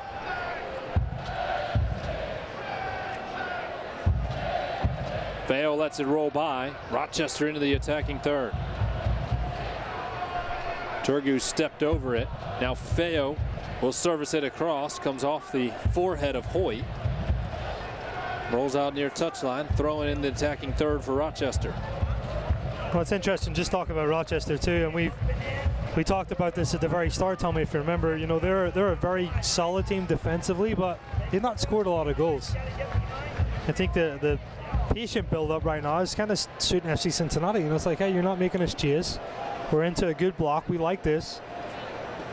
You're not threatening us too much. You know, we're happy for you to kind of just be patient in your build-up. Well, you wonder what changes Bob Lilly might make in tactics to try to push this game. He's going to make his first sub of the match now and bring in Xavier University product Jalen Brown, a midfielder at 5'10". He'll come on for Michael Garzi. Haven't said his name much tonight. And this will be the match's first substitution. Brown played for the Musketeers 2013-16, so this is his first year as a pro. 14 goals for Xavier in 80 appearances, and he comes on for the 12th time this season for the Rhinos.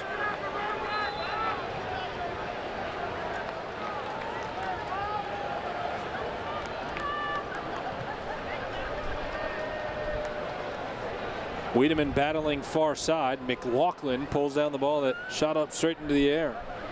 Then Ryan James brings it back. Hoyt between 2 players. You saw his hands go up there. Exactly, yeah. He was not looking to pick up a 2nd yellow there on a tricky challenge. Groff trying to send it in the middle, puts it off the face of Austin Berry, and we'll have another corner kick brought to you by the Levy Law Offices, where they turn your crash into cash. Visit LevyLawOffices.com today.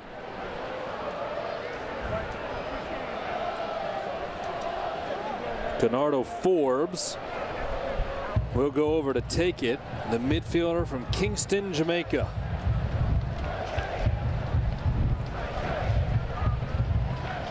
Well, set to cross it with his right foot in the 62nd minute. Forbes into the middle. Delbridge heads it away.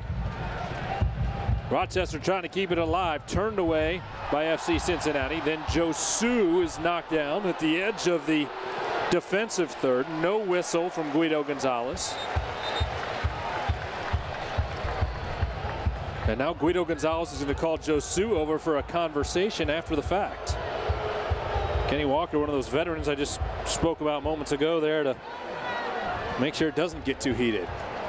And Josu threw his hand in the air asking why there was no call when he was tackled. I give up on understanding it, honestly. But is a legitimate question, but he didn't show up the official by any stretch of the imagination. No. Right side service comes from Jalen Brown as he just checked into the match. Too long for the Rhinos. Out into the midfield Forbes with Wiedemann trailing him. Forbes, a very influential player for Rochester. Obviously, he's a big part of their attack, especially on set pieces too. He's got that wicked delivery. Wiedemann trying to push it forward with Josu. Wiedemann's taken down with 3 white jerseys around him, and it's going to be Rochester ball.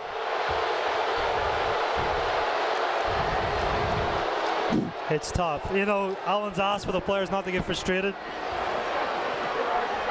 Gets his heels clipped here. And there's like an arm on his back. Yeah. It's not a yellow card, it's a foul. Yeah, it's a foul. Tommy, I wish we could get back to talking about soccer, you know, instead of... Guido Gonzalez is not allowing that. I'm ready to talk soccer the rest of the way.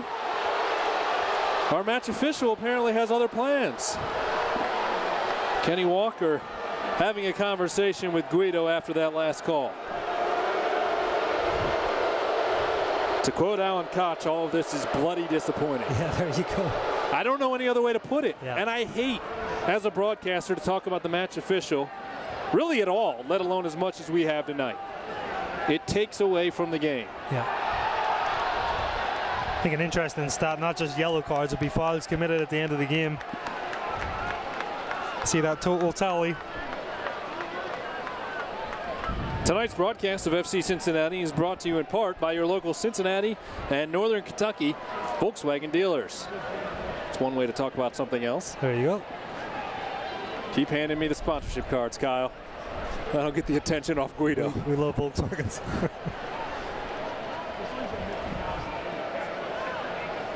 Back to Gomez. Haven't said Tomas Gomez very much because FC Cincinnati can't get anything going into the attacking third, playing a man down. 65th minute, tied at 1 apiece here at Nippert.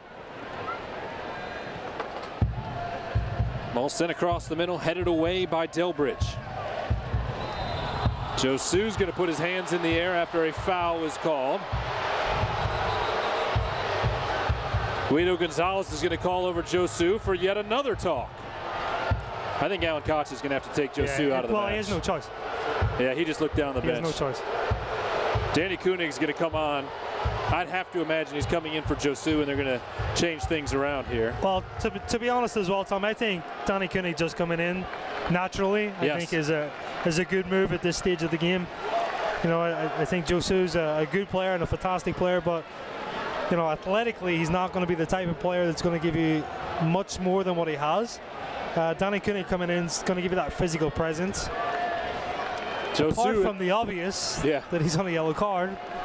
And been involved in 2 conversations now with Guido Gonzalez in the last 3 minutes. You can see Austin Berry had a long conversation with Guido. He said, let's get it going here. Now Koenig is set to come in, and FC Cincinnati trying to get him in before play resumes. I did get word that he will indeed replace Josu, and now here comes the signal from the 4th official. Josu, 24 years old, a wildly talented player. Obviously a little frustrated today. This gives a boost for FC Cincinnati, gets Josu out playing on that yellow. And maybe FC Cincinnati in the remaining 25-ish minutes can get an attack or 2 going right now. Well, so holding on to a 1-1 match. They've defended well, you know, they've done what they've had to and kind of answered the call on it. I think the biggest frustration for FC Cincinnati is, hey, let us get something from it. Stop calling the fouls on us, let us defend and get the ball back and try to create something in the attack. Hildebrandt, after a foul is called inside of the box, will have a goal kick. 67th minute now. First substitution used by Alan Koch. It gives him a true 9 again after GB was sent off in the 42nd minute. Gives you a guy that works his tail off as well, Tommy. Yeah, no doubt. Koenig now with 6 goals on the season.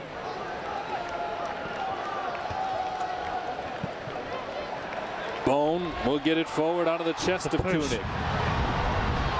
Hoyt will try to work it down the left side. Cleared out on the touchline by Farrell. Quick throw in for FC Cincinnati. Wiedemann with it, trying to get it to the attacking third. Walker looking to switch sides of the pitch. Intercepted by Rochester. The Rhinos looking for numbers the other way. Good job coming back by Matt Boehner. Yeah, good job. To pick it up. They just got to be careful. They can't let frustration take over here. Koenig and Wall fall with a little bit of contact. Play on. Dover on the near side. Into the middle, Turgu.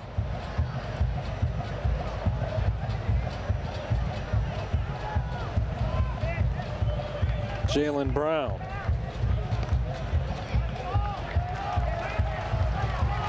You can just see the eagerness from every FC Cincinnati player. There's definitely a level of emotion involved. You know, they're hungry to try to get something going here.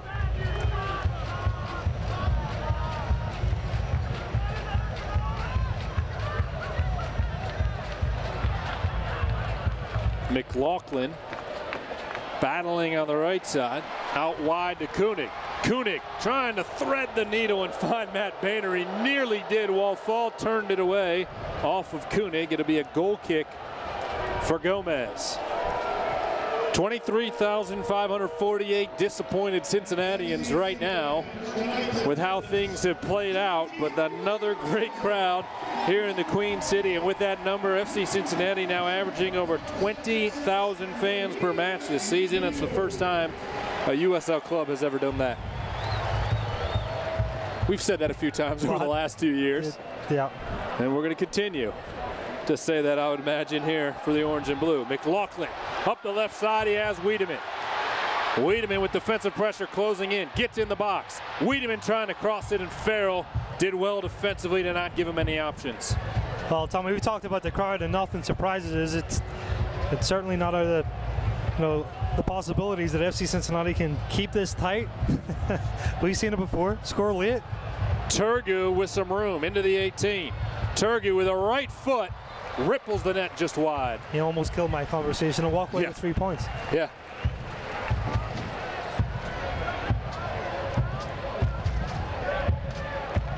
Good save by Mitch.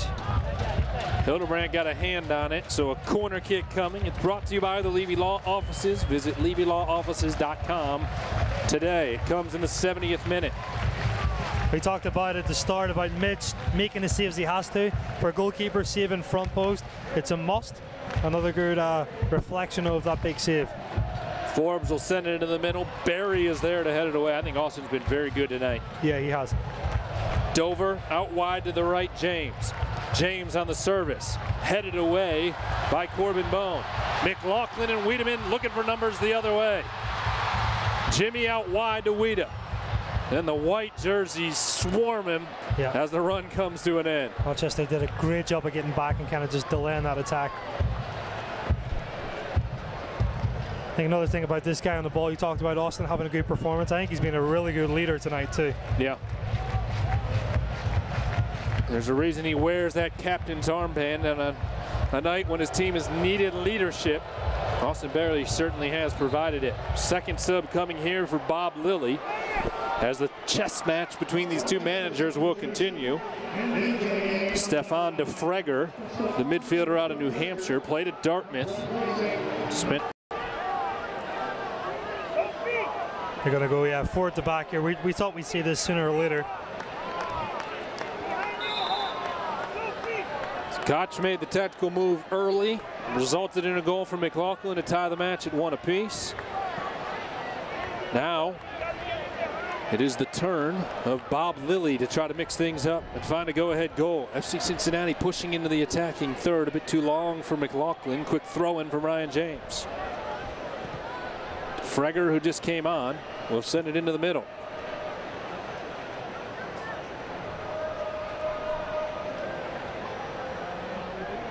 Rochester in the white tops, left to right. Corbin Bone having to play more of a defensive midfielder role, gets tangled up. And Jalen Brown will be called for the foul. And Guido Gonzalez will get a round of applause from the fans here in the Queen City.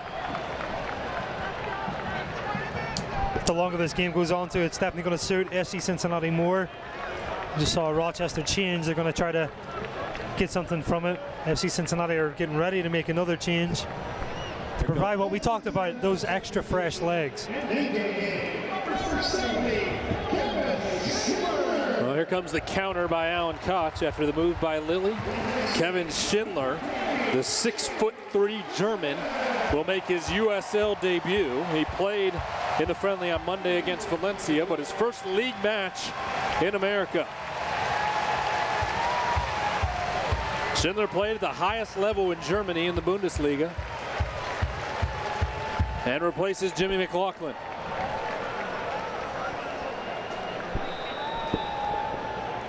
Bit of a size flip there. Schindler at 6'3", Jimmy at 5'8". So an 8-inch swing there as number 70 steps into the match. As he tries to battle for that ball straight away. You know, you're looking at two players in attack now with Danny Koenig and himself. Presents a big challenge for any team.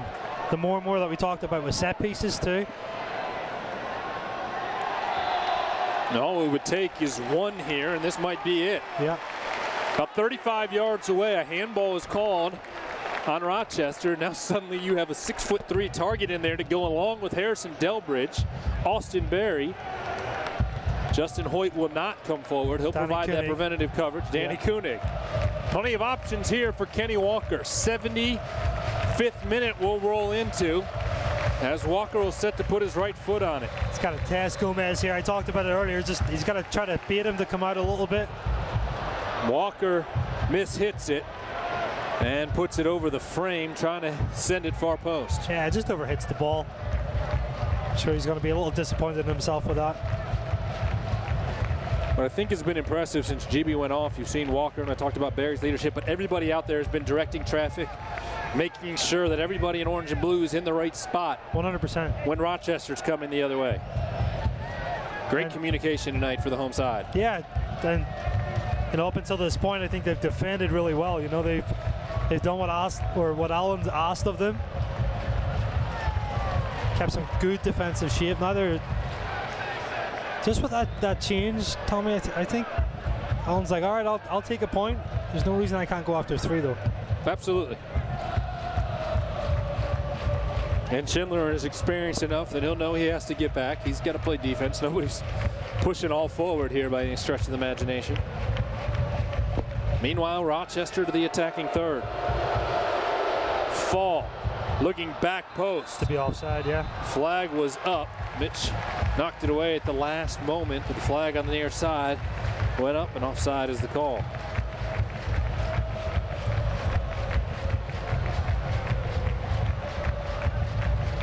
Schindler has now been in Cincinnati for 2 weeks, so he's had some opportunity to train with the club. Sem DeWitt, a defender available tonight. He's been with the club just over a week. Played in the friendly. We didn't see Justin Hoyt on Monday night. Joked with him that it was old man's rest. Yeah. Harrison Delbridge resting as well. And then Josu unfortunately held out. He had some swelling in his ankle. Obviously didn't bother him at all tonight. And Tyler Pollock remains out with his foot injury.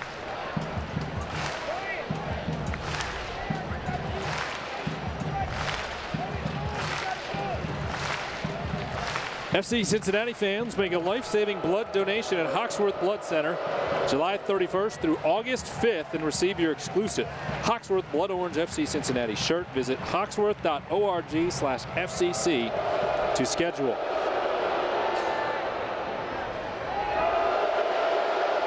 Wall fall into the 18, knocked down by Wiedemann, and a penalty is called. Wiedemann aggressive defensively inside of the box, and Guido Gonzalez points to the spot.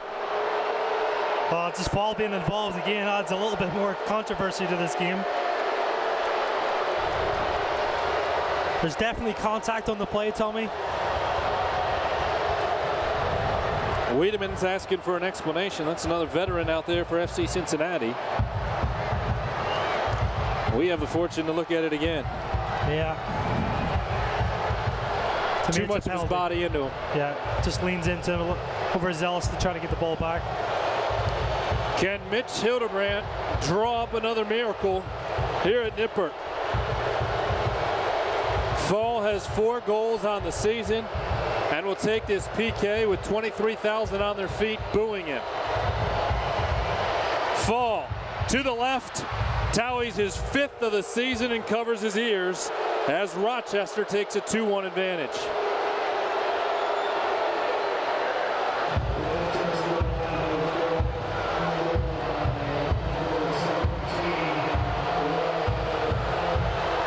I think he's going to get a yellow card for this, actually. Yep.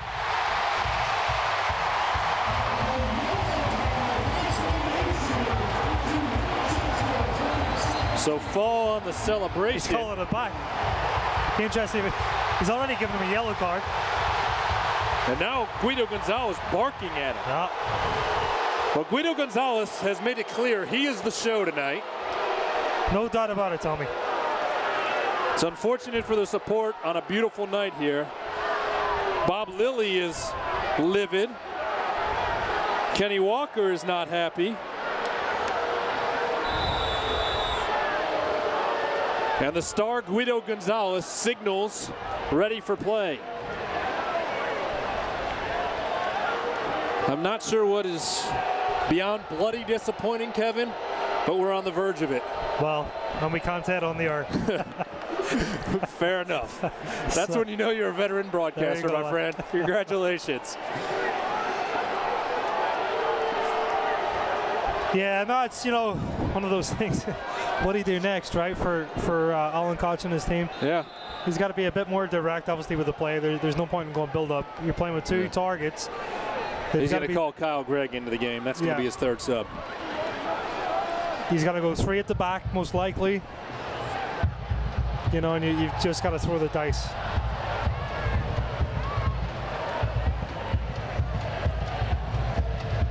Ryan James will work up the right side. Rochester now on top, 2-1 in the 80th minute. FC Cincinnati will have 10 minutes plus stoppage time. Trying to pull a rabbit out of the hat and find an equalizer. Plenty of time left, Tommy.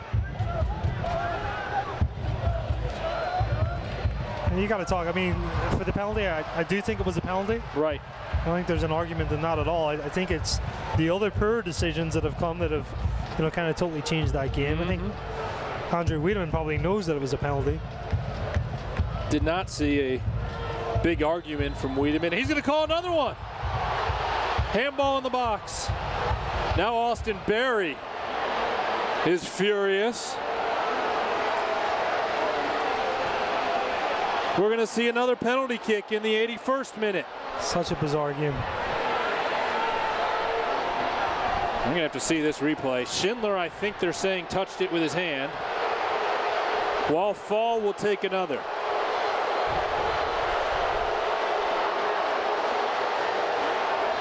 Well, see for ourselves. It's off his chest. Oh, come on. Guido Gonzalez and Austin Berry has just been booked.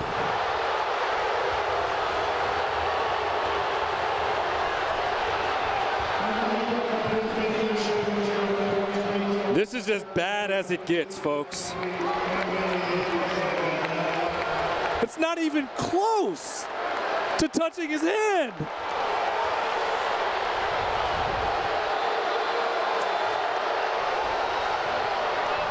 Wallfall scores and covers his ears for the 2nd time tonight as he dances out to midfield.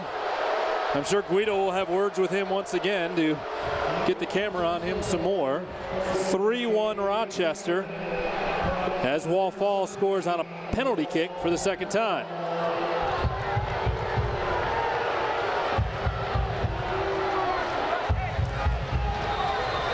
You want to talk about the wheels completely falling off? Yeah, I don't even know if that's a case of the wheels falling off, Tom. I think it's It's just bizarre. I genuinely don't know what to say anymore. No, here's the thing. You've got to feel for Alan Koch and this team. I feel like they've been hard done by. Too bad for the almost 24,000 fans that came to watch this. If you play straight up and lose 3-1, that's fair, right? You go back to the dressing room, you watch the film, you figure out how to get better going into the week. Yeah. But when an official makes himself the show, right, as Guido Gonzalez Jr. has done tonight, it's bad for the sport. Yeah, it is. Greg into the game. Schindler into the box. Schindler now asking for a penalty kick. He's called a free kick just outside the box. He's going to talk. This could be the ultimate attempt at a makeup call. Now remember, we had VAR last Saturday. That's what I was talking about with the yellow card. The yellow cards could not have been reviewed under those rules, just to be clear. See everybody around Alan Koch right now who is beyond livid on the FC Cincinnati bench. And they called a penalty. So after consulting with the linesman on the far side. Sending somebody off here from the bench. Yeah, I think the fourth official is sending off. Who got a yellow card? Dallas J. Wow. Well, Guido, you got me to say your name once again. To be fair, that wasn't his decision. Now Dallas J not available for Saturday. Well, that's the call of the fourth official who came over and had Dallas J sent off for a red card. With all these stoppages too, Tommy, it's going to be very interesting to see what the added time is at the end of this game. Sending somebody else off. I think they're sending Alan Koch off. No. Johan Dumais, assistant coach, has been sent off.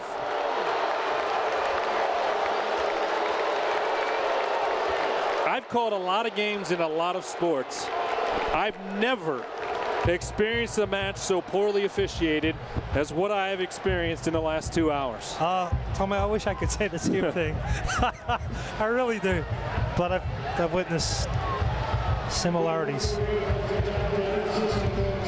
Yeah, it's a shame.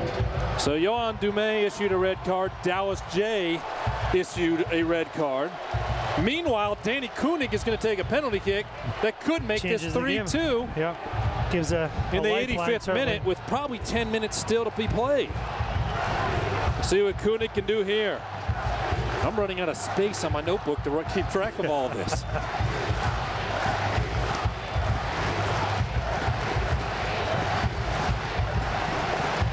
Get the mental focus back here. He's got to tune in and try to put this away. Koenig on the PK, buries it. Great penalty. 7th goal of the season for Danny Koenig. It comes in the 86th minute.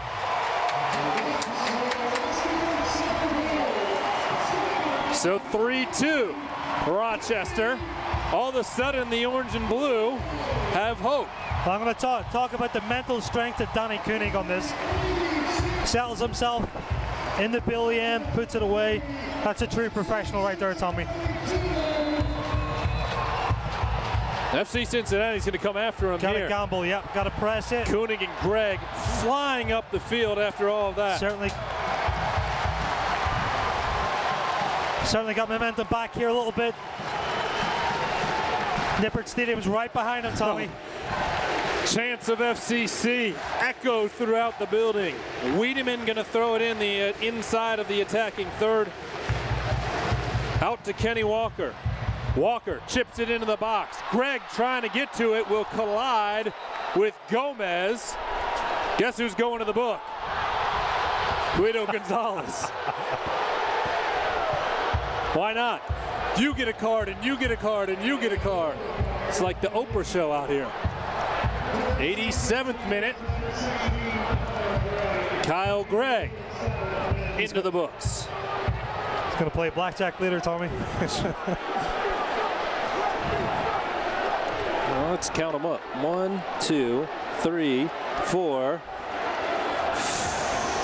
5, 6 yellow cards, 2 additional red cards on members of FC Cincinnati's bench.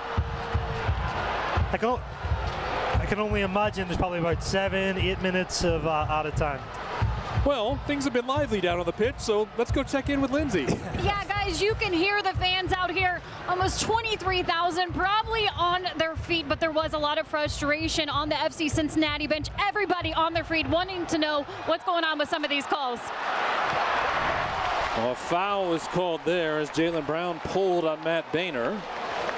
FC Cincinnati will put it back into play as Kevin was talking about, and thank you, Lindsay. Probably about 5 minutes of stoppage time. There has to be, with everything that has transpired. So looking at about 7 minutes remaining here. Koenig knocked off the ball by Ryan Felix. The amount of time we've talked about officiating tonight is pretty disgusting.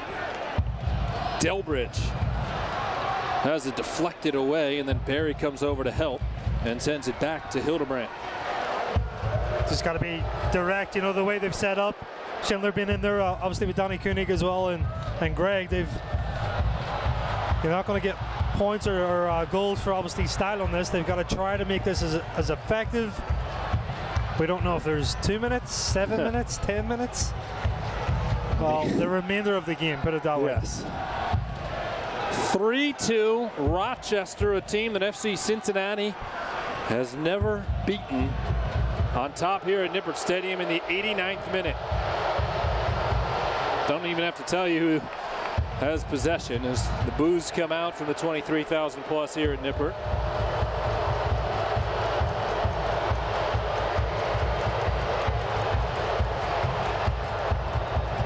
Rochester will earn a corner and is going to take their time putting it back into play. Fallen Forbes knocking it around in the corner. And they will get another one.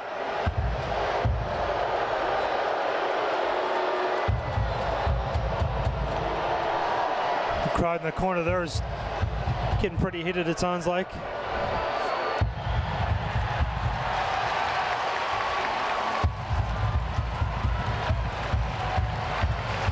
Hildebrandt will send a goal kick in the 90th minute out to midfield.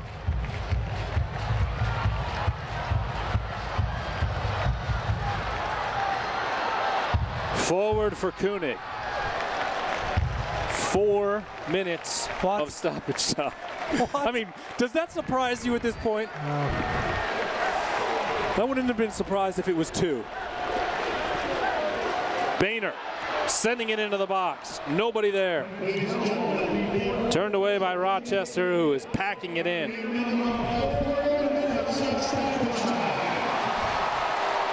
James coming up the right side. I'm not sure how that ball came out, stayed into play. Delbridge with his signature tackle to end the run.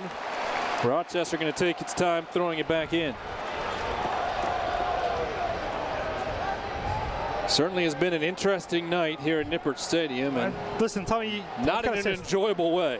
Yeah, and no fault to Rochester, really. No, not at all. I feel like they've been a good opponent, really. Corbin Bone not happy. A little bit of an elbow there from Canardo Forbes. If GB's first yellow card was a yellow card, then that's a yellow on Canardo Forbes. The same thing, just fighting for a ball. It's a foul, sure. It's a yellow card, no. Well, last couple of chances, obviously 4 minutes to try to test this back line of Rochester, go long with it. Come on. Koenig's going to be called for a foul. Greg will set it in hopes that Rochester will put it back into play quickly. FC Cincinnati, since they lost to Rochester on June 3rd, has only lost once. That was on the road at Tampa. Remember, the Rhinos are a club that hasn't won on the road since April 1st. A little bit over a minute expired here in stoppage time. Rochester leading by a goal. Over the head of Delbridge. DeFreger's going to pull it to the corner and try to let some seconds tick off the clock. Delbridge touches it last, and throwing, no, they're going to say DeFreger touched it last, so throwing for FC Cincinnati. He'll have to work quickly. Praying for an equalizer, playing a man down. Groff out wide to DeFreger. Got to be careful. Walker comes sliding in. And again, the linesman is going to signal for a card. Why not add Kenny Walker to the mix?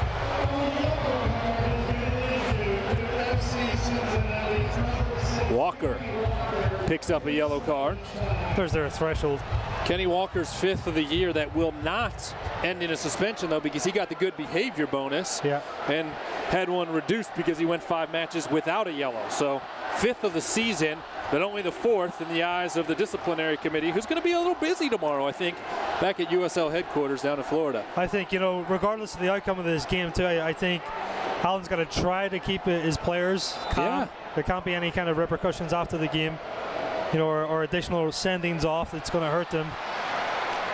Well, security just needs to get Guido Gonzalez into his changing room immediately following this match. You're right, so that there is no further conversation that he reports back to the league that could result in any other suspensions. You're already facing GB, Johan Dume, and Dallas J suspended next Saturday. You can imagine just my point on that, how frustrated these players are when that final whistle goes. If it results in a loss, I'm hoping there's not fireworks.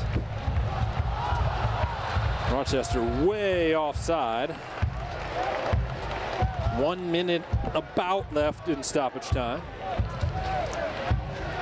Although that is up to the decision of Guido Gonzalez, and I think everybody knows how we feel about his decision making so far tonight. Kenny Walker looking for one more opportunity. Into the box, sent into the middle. Greg keeps it alive. Someone trying to get a boot on it.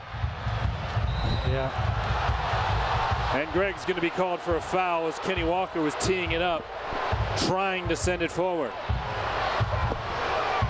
Greg's just trying to chase the ball down and does lean into him a little bit. It's a foul out. Forbes slow to his feet. He'll let the clock run off. He just goes up, undercuts him. Just don't know if there's enough time, Tommy, for FC Cincinnati to get one last attack and one last chance. Well, there is the final whistle from Guido Gonzalez. He made himself the show tonight and didn't make himself many friends here in Cincinnati. The clubs will shake hands. Andrew Wiedemann will have a chat with the match official, and boos will continue to rain down. They did for about the last 50 minutes of this match. And a frustrating night all around. It looked like it was going to be a great contest between these two clubs when it was 1-1 and FC Cincinnati had found an equalizer, and it ends in a defeat 3-2 in favor of the Rhinos.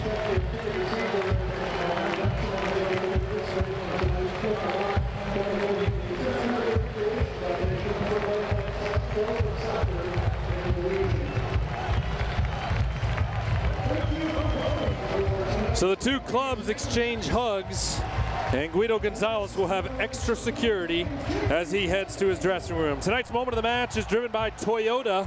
Let's go places, and easy to find the positive moment of the match for FC Cincinnati. It's when the formation change came, and Kenny Walker fed it forward to Jimmy McLaughlin. Pretty routine finish for Jimmy, honestly, with Gomez coming out. Great ball by Kenny Walker in behind the Rochester defense, and Jimmy makes no mistake about that finish.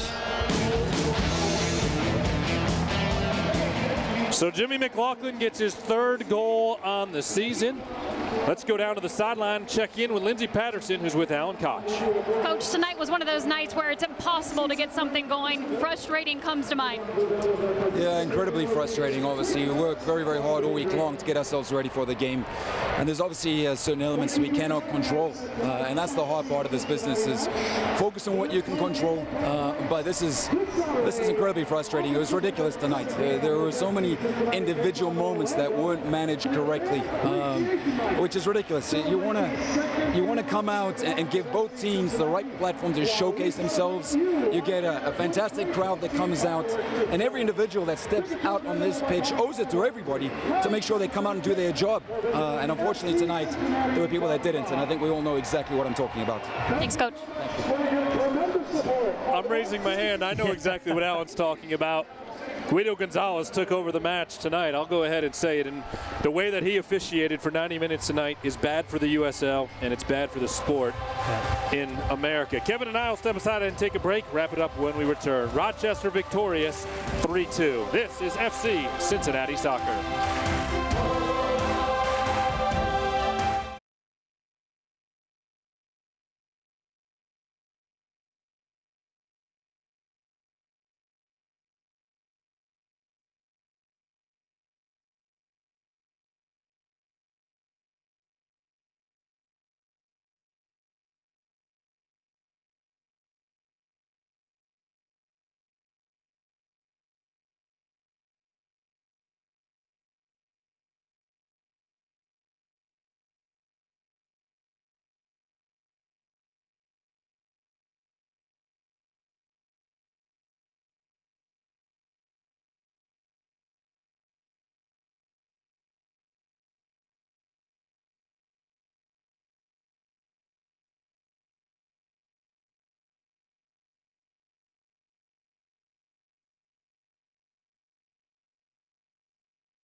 Tom Glenn and Kevin McCloskey back with you at Nippert Stadium, where Rochester knocks off the orange and blue 3-2. Just the second time in league play this season that FC Cincinnati has lost at home. Save time every time when you use online check-in for a great haircut at Great Clips. It's gonna be great. Let's check out the great save of the night. And Mitch Hildebrandt was beat early. That is not the Great Clips great save.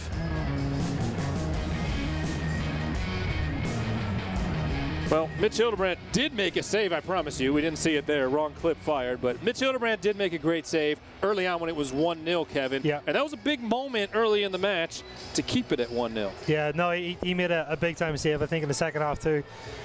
Just covering the front post that I talked about, he got a crucial fingertip.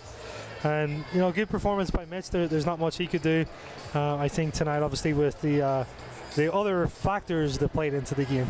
Other factors are starting to sound like Alan Koch. Tonight's match highlights are presented by Toyota. For all the latest Toyota offers, visit buyatoyota.com. And until the 42nd match, or 42nd minute, this was a pretty fun, well-contested match. Yeah, Graf starts off, very good player for Rochester, you know, and kind of puts Austin Berry under a little bit of pressure, but great, fantastic tackle by Austin Berry.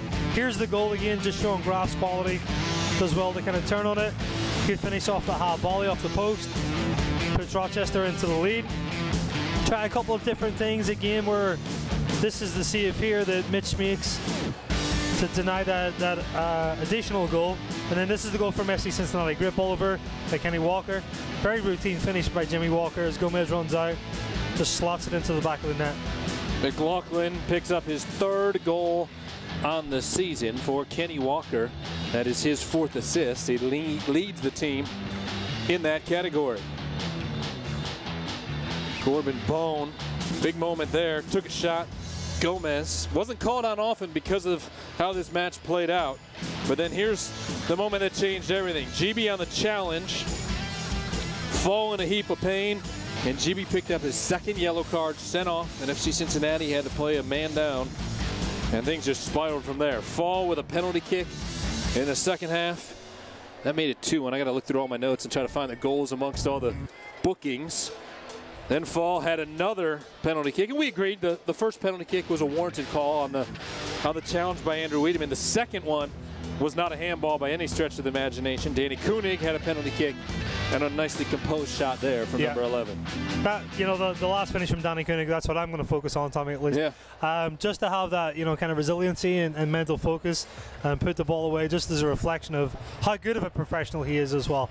Tough call, obviously, for all those guys. You got to feel for the FC Cincinnati players and staff tonight. They prepared so hard all week, and just a very disappointing result. It's, as Alan said, out of their control. Well, a very professional effort tonight from our man of the match, and it's presented by You Pull and Pay. Find the parts you need fast and save at You Pull and Pay. When you have things go down, like what we saw tonight, you need a steady captain. He was great defensively and as a leader. Yeah, I think as a performer, I thought he played really, really well. I think as a leader, I think he was the man of the match for me. You know, I think he tried to handle his teammates as well as he could under very adverse situations and challenges. So I definitely think Austin Berry is man of the match. Very adverse, maybe an understatement tonight. Once again, our final score from Nippert Stadium: Rochester 3, NFC Cincinnati 2. Our next broadcast of USL Soccer comes your way next Saturday when the Orange and Blue host Orlando City B. The action begins at 7 p.m. on WSTR and ESPN 1530. For sideline reporter Lindsey Patterson, my broadcast partner Kevin McCloskey, our producer David Ashbrock, and production manager Mike Bagan, I'm Tom Glader saying so long and good night from Nippert Stadium.